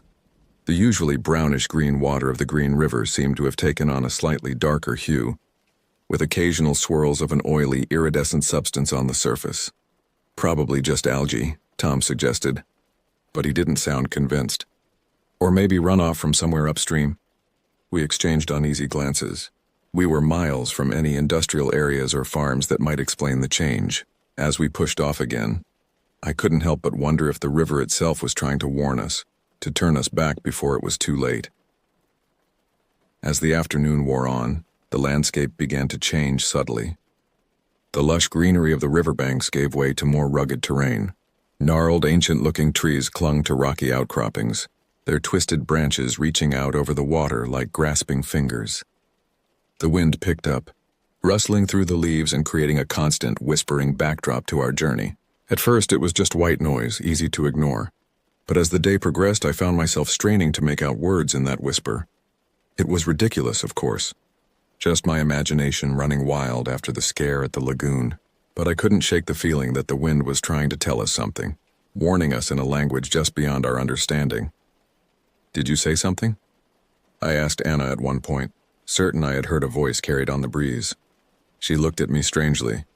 "No, I didn't say anything. Are you feeling okay, Michael? You've been jumpy all day." I forced a laugh, trying to play it off. "Yeah, just tired, I guess. This heat's getting to me." But as we continued downstream, the whispers seemed to grow more insistent. Out of the corner of my eye, I kept seeing movement on the shore. Shadows flitting between trees, branches swaying against the wind. But every time I turned to look directly, there was nothing there. The sun was beginning to dip towards the horizon when we came upon a sight that made us all pull up short. Ahead of us, the river split in two, and in the middle sat a large rocky island. But it was unlike any island I had ever seen before. It was a desolate place, a collection of pale rocks, tall grass, and dried-out wood forming a lonely pile of muck about the size of a football field. As we drew closer, we could see that the ground seemed to be alive with movement, jumping sand spiders and tiny frogs creating a constant, unsettling motion across the barren landscape. "Well, this looks charming," David said, his attempt at humor falling flat in the face of the eerie scene before us. We all knew we didn't have much choice. The light was fading fast, and we needed to make camp soon. With reluctance, we steered our kayaks towards the rocky beach at the edge of the island. As we pulled our boats ashore, I couldn't shake the feeling that we were making a terrible mistake. The whispering wind seemed to have followed us, and now it sounded almost frantic, as if trying desperately to convey some urgent message. We set up camp in silence, the usual banter and jokes conspicuously absent. As we huddled around our small campfire picking at our dinner, I noticed that I wasn't the only one casting nervous glances into the gathering darkness. "Maybe we should set up a watch tonight," Tom suggested, his voice unnaturally loud in the quiet. "You know, just to be safe." We all readily agreed, too quickly perhaps, betraying our shared unease. We drew straws to determine the order, and I ended up with the second watch from midnight to 2 a.m. As I crawled into my tent that night, I tried to convince myself that everything was fine. We were just tired and on edge from too much sun and physical exertion. Tomorrow we'd finish our trip and laugh about how we'd let our imaginations run wild. But as I drifted off to sleep, The wind's whispers followed me into my dreams, weaving dark visions of shadowy figures and yawning caverns that seemed to go on forever. And somewhere in the distance, barely audible but unmistakable, I heard again that terrible, otherworldly scream. I jolted awake to the sound of Tom's whispered voice outside my tent. "Michael, it's your turn for watch." Groggily, I checked my watch. Midnight. I had been asleep for barely 2 hours, but it felt like mere minutes. As I crawled out of my sleeping bag, the events of the past 2 days came rushing back, along with a fresh wave of anxiety. "Anything to report?" I asked Tom as I emerged from the tent. He shook his head, looking tired and on edge. "No, nothing. It's been quiet. Too quiet if you ask me. Not even any animal sounds." I nodded, understanding exactly what he meant. The island seemed to exist in a bubble of silence, cut off from the normal sounds of the river and surrounding forest. "Try to get some sleep," I told him. "I'll wake David for the next shift at 2. As Tom disappeared into his tent, I settled myself on a large rock near the dying embers of our campfire. The nearly full moon cast an eerie silvery light over the landscape, throwing deep shadows between the rocks and sparse vegetation of the island. For the first hour, the silence was absolute. No rustling leaves, no lapping water, not even the buzz of an insect. It was as if the whole world was holding its breath, waiting for something to happen. Then, almost imperceptibly at first, the whispering started again. It seemed to come from everywhere and nowhere, carried on a breeze I couldn't feel. I strained my ears, trying to make out words, but they remained just out of reach like a half-remembered dream. As the whispers grew louder, I began to notice movement in my peripheral vision. Shadows seemed to dance at the edge of the firelight, always disappearing when I turned to look directly at them. My heart raced and I found myself wishing I had thought to bring a weapon, not that it would do much good against shadows and whispers. Suddenly, a loud splash from the river made me jump to my feet. I grabbed my flashlight, hands shaking as I pointed the beam towards the water. The light played across the rippling surface, but I couldn't see anything out of the ordinary. Just as I was about to convince myself it was nothing more than a fish, I saw it, a dark shape just under the water, moving against the current. My breath caught in my throat as I watched the shape glide silently upstream, far too large to be any fish I knew of. It moved with an eerie grace, barely disturbing the water's surface. As it passed in front of me, I could have sworn I saw the glint of eyes reflecting my flashlight beam, but it was gone so quickly I couldn't be sure. I stood there, rooted to the spot, my heart pounding so loudly I was sure it would wake the others. Part of me wanted to call out, to wake my friends and tell them what I'd seen, but another part, the part that was slowly being consumed by terror, kept me silent. What if they didn't believe me? What if I was losing my mind? As I struggled with my decision, the whispering wind picked up again, more insistent than ever. This time I could almost make out words, or at least I thought I could. They seemed to be saying, "Leave, danger, below." A twig snapped behind me and I whirled around, my flashlight beam cutting through the darkness. For a split second I thought I saw a figure standing at the edge of our camp. Tall, unnaturally thin, with limbs that seemed too long for its body. But when I blinked it was gone, leaving me to wonder if it had ever been there at all. The rest of my watch passed in a haze of paranoia and fear. Every shadow seemed to hide a threat, every sound a potential danger. By the time 2 a.m. rolled around, I was a nervous wreck, jumping at the slightest provocation. I woke David for his shift, trying to keep the tremor out of my voice as I told him everything was fine. As I crawled back into my tent, I knew sleep would be impossible. I lay there, every muscle tense, listening to the wind's whispers and the pounding of my own heart until the first light of dawn finally began to seep through the tent walls. As the sun rose on our third day on the river, an oppressive silence settled over our camp. The usual morning chorus of birds was conspicuously absent, and even the river seemed to flow more quietly than before. We went about breaking camp mechanically, exchanging few words. The events of the night, whether real or imagined, had left us all on edge. "Did anyone else have trouble sleeping last night?" Anna asked as we packed up our tents. "I kept having these weird dreams." "Yeah," David chimed in, looking haggard. "I felt like something was watching me the whole time I was on watch. Probably just my imagination running wild, though." I wanted to speak up, to tell them about what I'd seen, or thought I'd seen, during my watch. but the words stuck in my throat. How could I explain the whispering wind, the shadowy figure, the thing in the water? It all sounded so absurd in the light of day. As we pushed our kayaks back into the water, I couldn't shake the feeling that we were making a mistake. Every instinct screamed at me to turn back, to get as far away from this river as possible. But we were committed now, more than halfway through our journey. And besides, how could I explain such an abrupt change of plans to the others? The day wore on, the silence broken only by the splash of our paddles and the occasional creak of our kayaks. The scenery seemed to grow more foreboding with each mile we covered. The trees along the banks were older here, gnarled and twisted, their branches reaching out over the water like grasping hands. In places, the limestone cliffs rose high above us, casting long shadows across the river and creating a claustrophobic feeling of being trapped.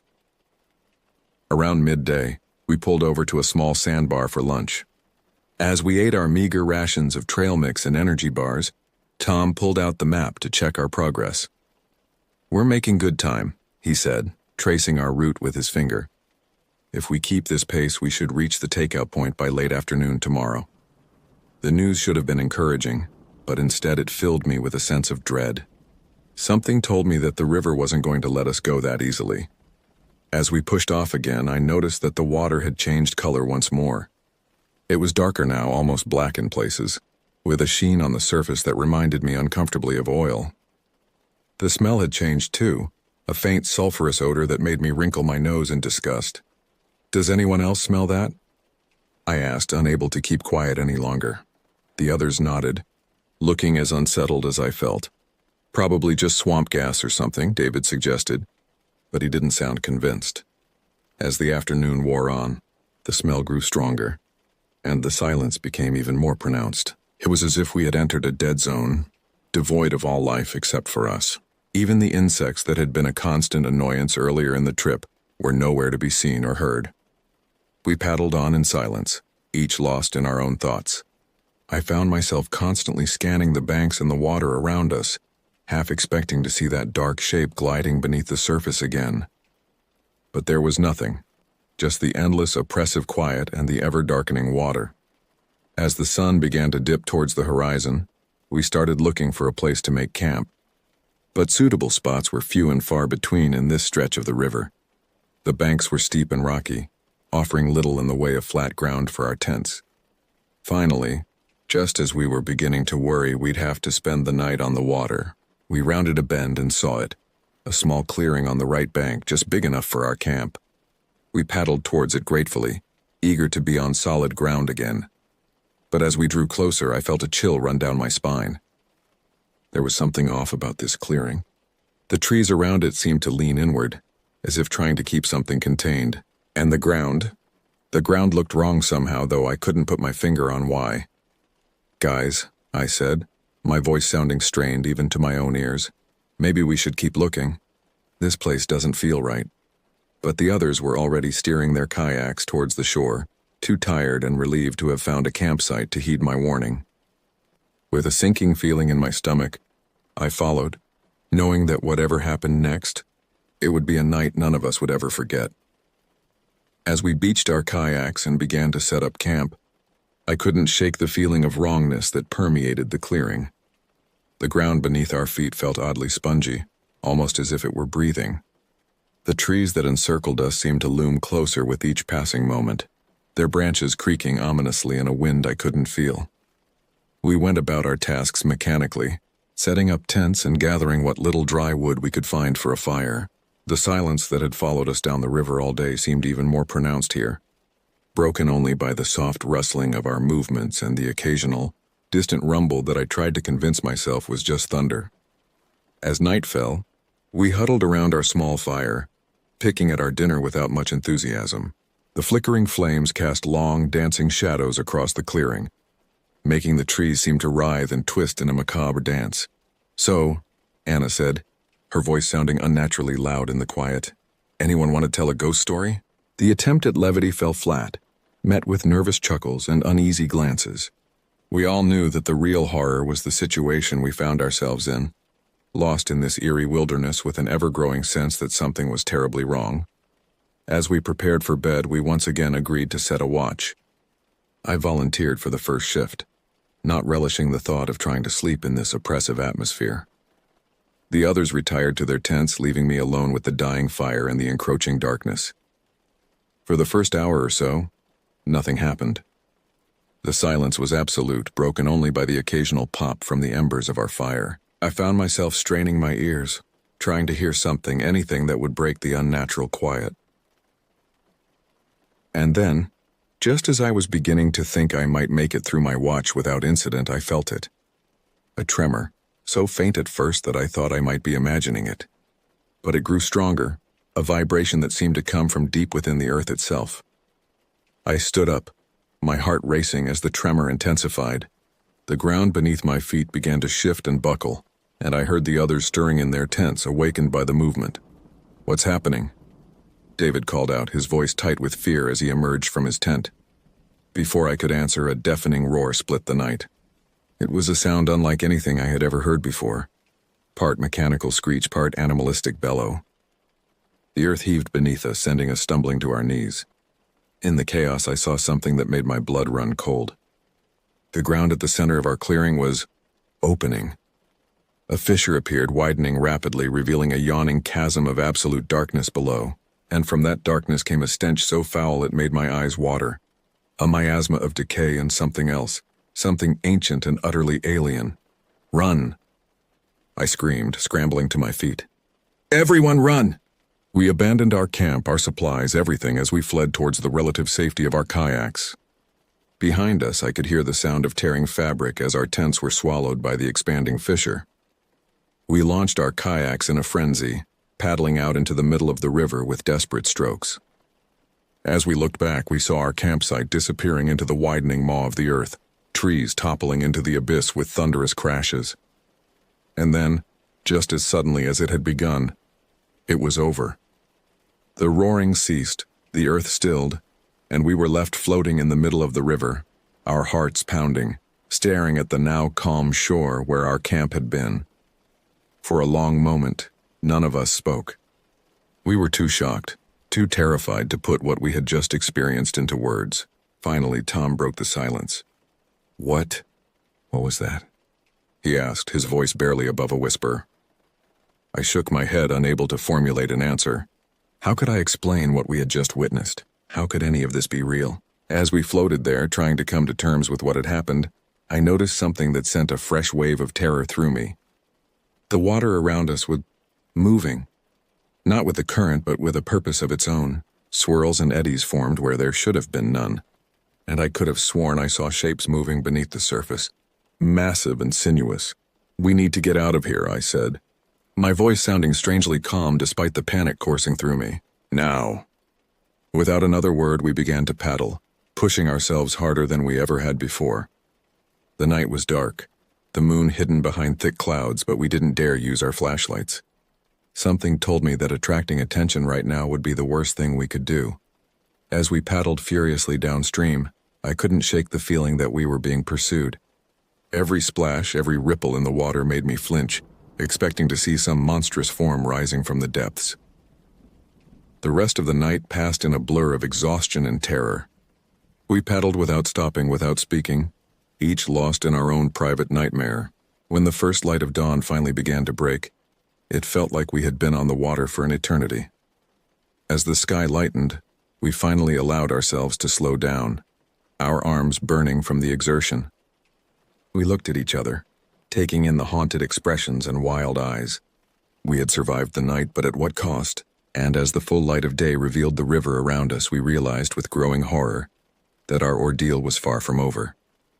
The water was now completely black, thick and viscous like tar, and in the distance, where the river should have widened out towards our planned takeout point, we saw instead a bank of dense, unnatural fog rolling towards us. We were trapped, caught between the horrors we had left behind and the unknown terrors that lay ahead, and somewhere in the back of my mind I heard again the whispering wind, now a chorus of voices that seemed to be laughing at our plight. As the unnatural fog rolled towards us, we found ourselves paralyzed with indecision. Behind us lay the nightmarish campsite and whatever horrors had emerged from the depths of the earth. Ahead, the impenetrable wall of mist promised unknown dangers. We were trapped, suspended between two equally terrifying options. What do we do? Anna's voice was barely above a whisper, cracking with fear and exhaustion. I looked at my friends, taking in their haggard appearance. We were all pushed to our physical and mental limits, running on nothing but adrenaline and terror. Making a decision in this state seemed impossible, but we had no choice.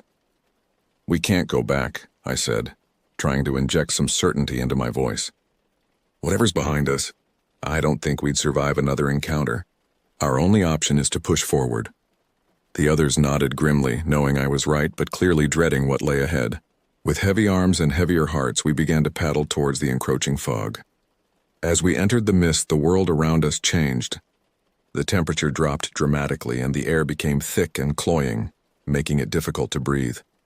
Visibility dropped to mere feet, and the silence that had been our constant companion for days became even more pronounced, muffling even the sound of our paddles in the water. We stayed close together, terrified of losing sight of each other in the oppressive grayness. Time seemed to lose all meaning as we pushed forward, with no way to gauge our progress, or even be sure we were still heading in the right direction. And then the whispers started again. At first they were so faint I thought I might be imagining them, but as we pressed on they grew louder, more insistent. This time I could make out words, and what I heard chilled me to my core.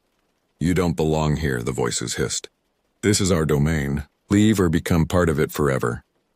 I looked at the others, hoping I was the only one hearing these terrible whispers, but the expressions of horror on their faces told me they were experiencing the same thing. "Just ignore it," Tom said through gritted teeth. "It's not real. It can't be real."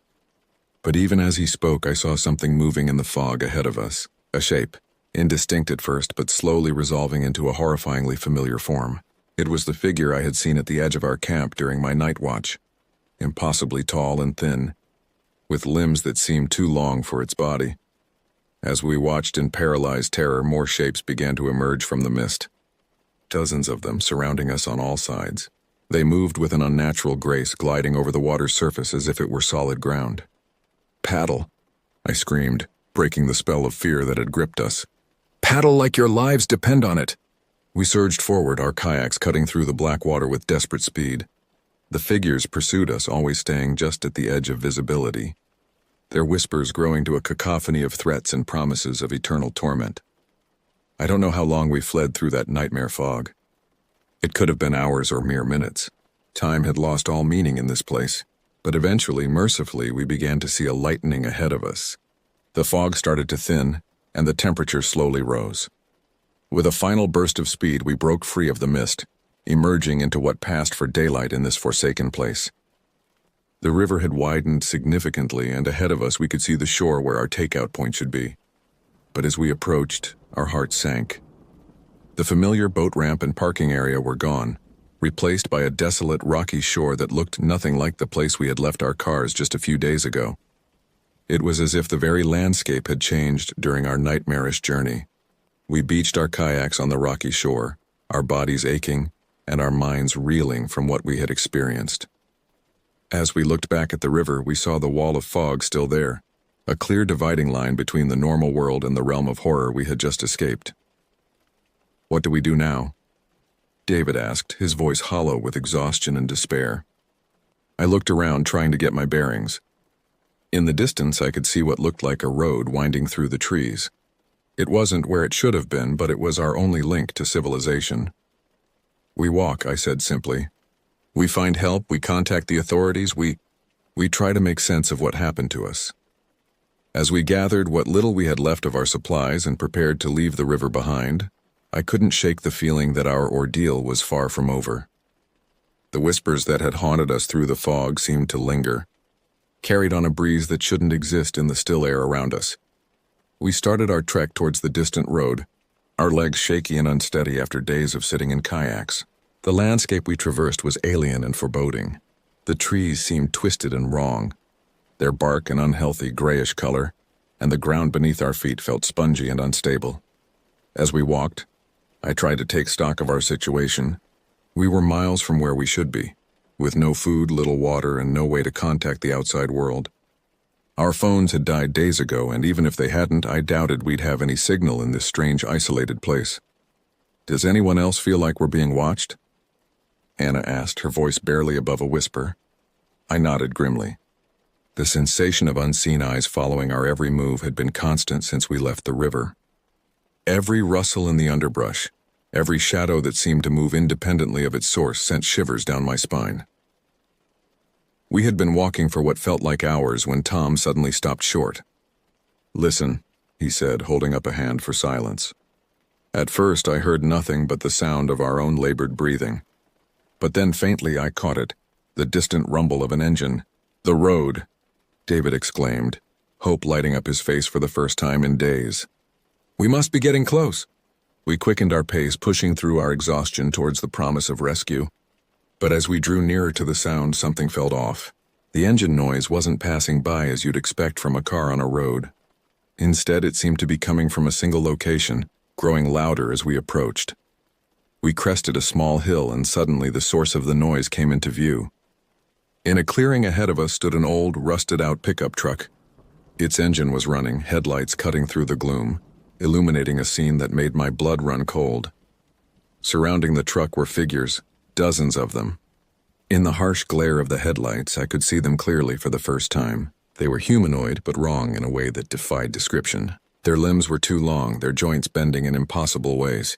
Their skin was a sickly pale gray, stretched tight over elongated skulls. And their eyes? Their eyes were black pits that seemed to absorb the light around them. We dropped to the ground immediately, hiding behind a fallen log. My heart was pounding so hard I was sure the creatures would hear it. "What are they?" Anna whimpered, her voice barely audible. I shook my head, unable to form words. These things were beyond my understanding, beyond anything I had ever imagined could exist in our world. As we watched in horrified fascination, one of the creatures approached the truck. It moved with an unnatural fluidity, its body seeming to flow rather than walk. It reached out a long, spindly arm and opened the driver's side door. What happened next will haunt me for the rest of my days.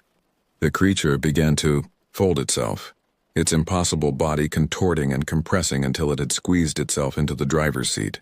The others followed suit, their bodies twisting and shrinking as they packed themselves into the vehicle. When the last one had entered, the truck's engine revved loudly. Then, to our utter disbelief, it began to rise off the ground.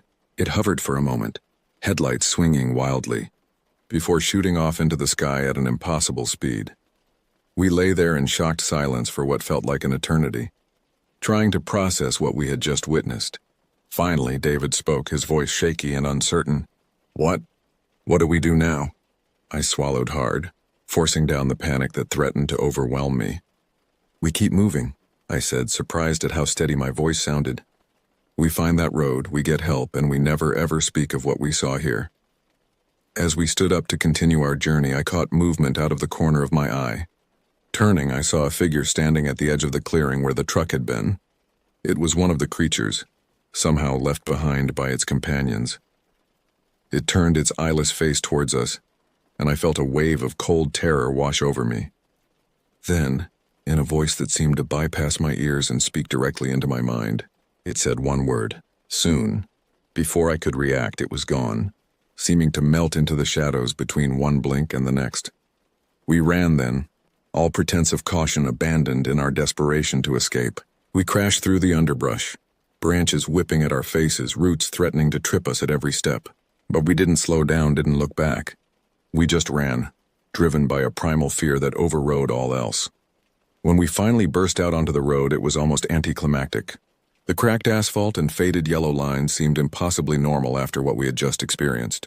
We collapsed onto the shoulder, gasping for breath, our minds still reeling. As we sat there trying to gather our wits, we heard the distant sound of an approaching vehicle.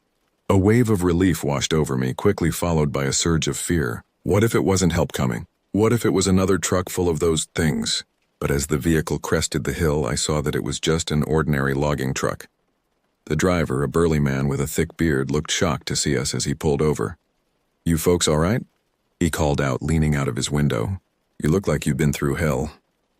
I laughed then, a slightly hysterical sound that bordered on a sob. "You have no idea," I said. As we climbed into the truck's cab, grateful for the promise of safety and a return to civilization, I couldn't shake the creature's final word from my mind. Soon. Whatever horrors we had experienced, Whatever nightmares we had witnessed, I had a sinking feeling that it was only the beginning. Something had been set in motion during our ill-fated kayaking trip, something dark and terrible that would not rest until it had claimed us all.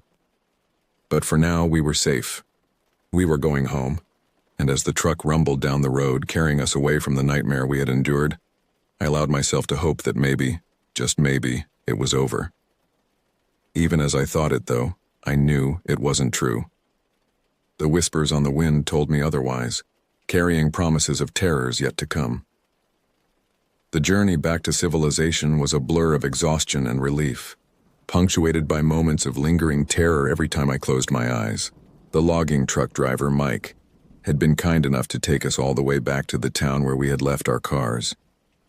He didn't ask too many questions about our bedraggled state, seeming to sense that we weren't ready to talk about what had happened.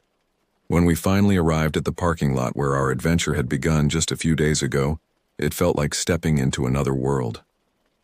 The normalcy of it all, the paved lot, the other cars, the distant sound of traffic was almost overwhelming after what we had experienced. Mike dropped us off with a gruff, "Take care of yourselves," and a concerned look that suggested he knew more than he was letting on. As his truck rumbled away, we stood there in silence, unsure of what to do next. "So," Tom said finally, his voice hoarse and uncertain, "what do we tell people?" It was the question we had all been avoiding. How could we possibly explain what had happened to us? Who would believe tales of whispering winds, creatures that defied the laws of nature, and a river that seemed alive with malevolent intent? "Nothing," I said, surprising myself with the firmness in my voice. "We tell them nothing. We got lost, our phones died, we had to hike out. That's all."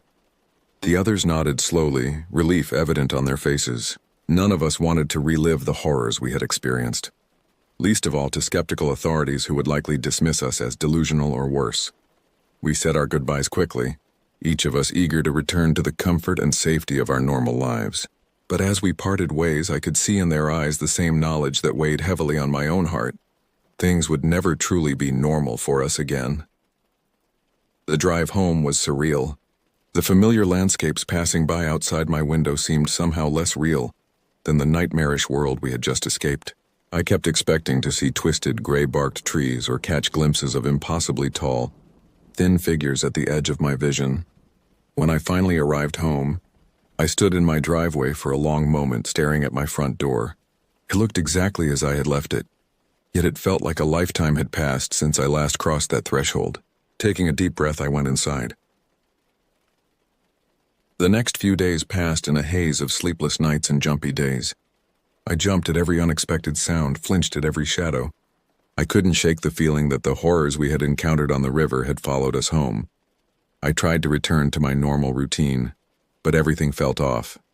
Colors seemed muted, food tasted bland, and conversations with coworkers and friends felt hollow and meaningless. How could I care about office politics or weekend plans when I knew what lurked in the dark corners of the world? A week after our return, I received a text from Anna. It was short and to the point. "We need to talk, all of us. Meet at my place tonight." When I arrived at Anna's apartment that evening, I found the others already there. We sat in her living room, nursing beers and avoiding each other's eyes. The silence stretched on, heavy with unspoken horrors and shared trauma. Finally, David spoke up. "I've been having dreams," he said, his voice barely above a whisper. "Terrible dreams. I see those things. They're calling to me, telling me to come back to the river."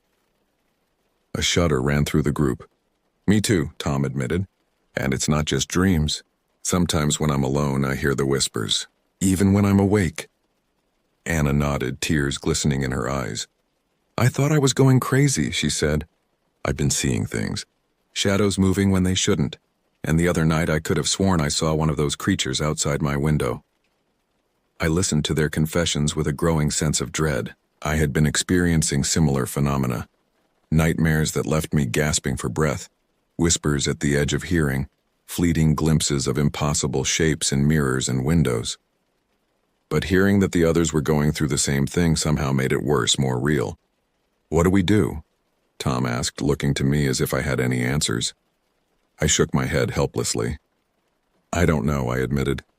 "But whatever happened out there, whatever those things were, I don't think they're done with us." As if in response to my words, a sudden gust of wind rattled Anna's windows. We all jumped, our nerves frayed to the breaking point. And in that wind, just on the edge of perception, I heard it again, that single chilling word. Soon.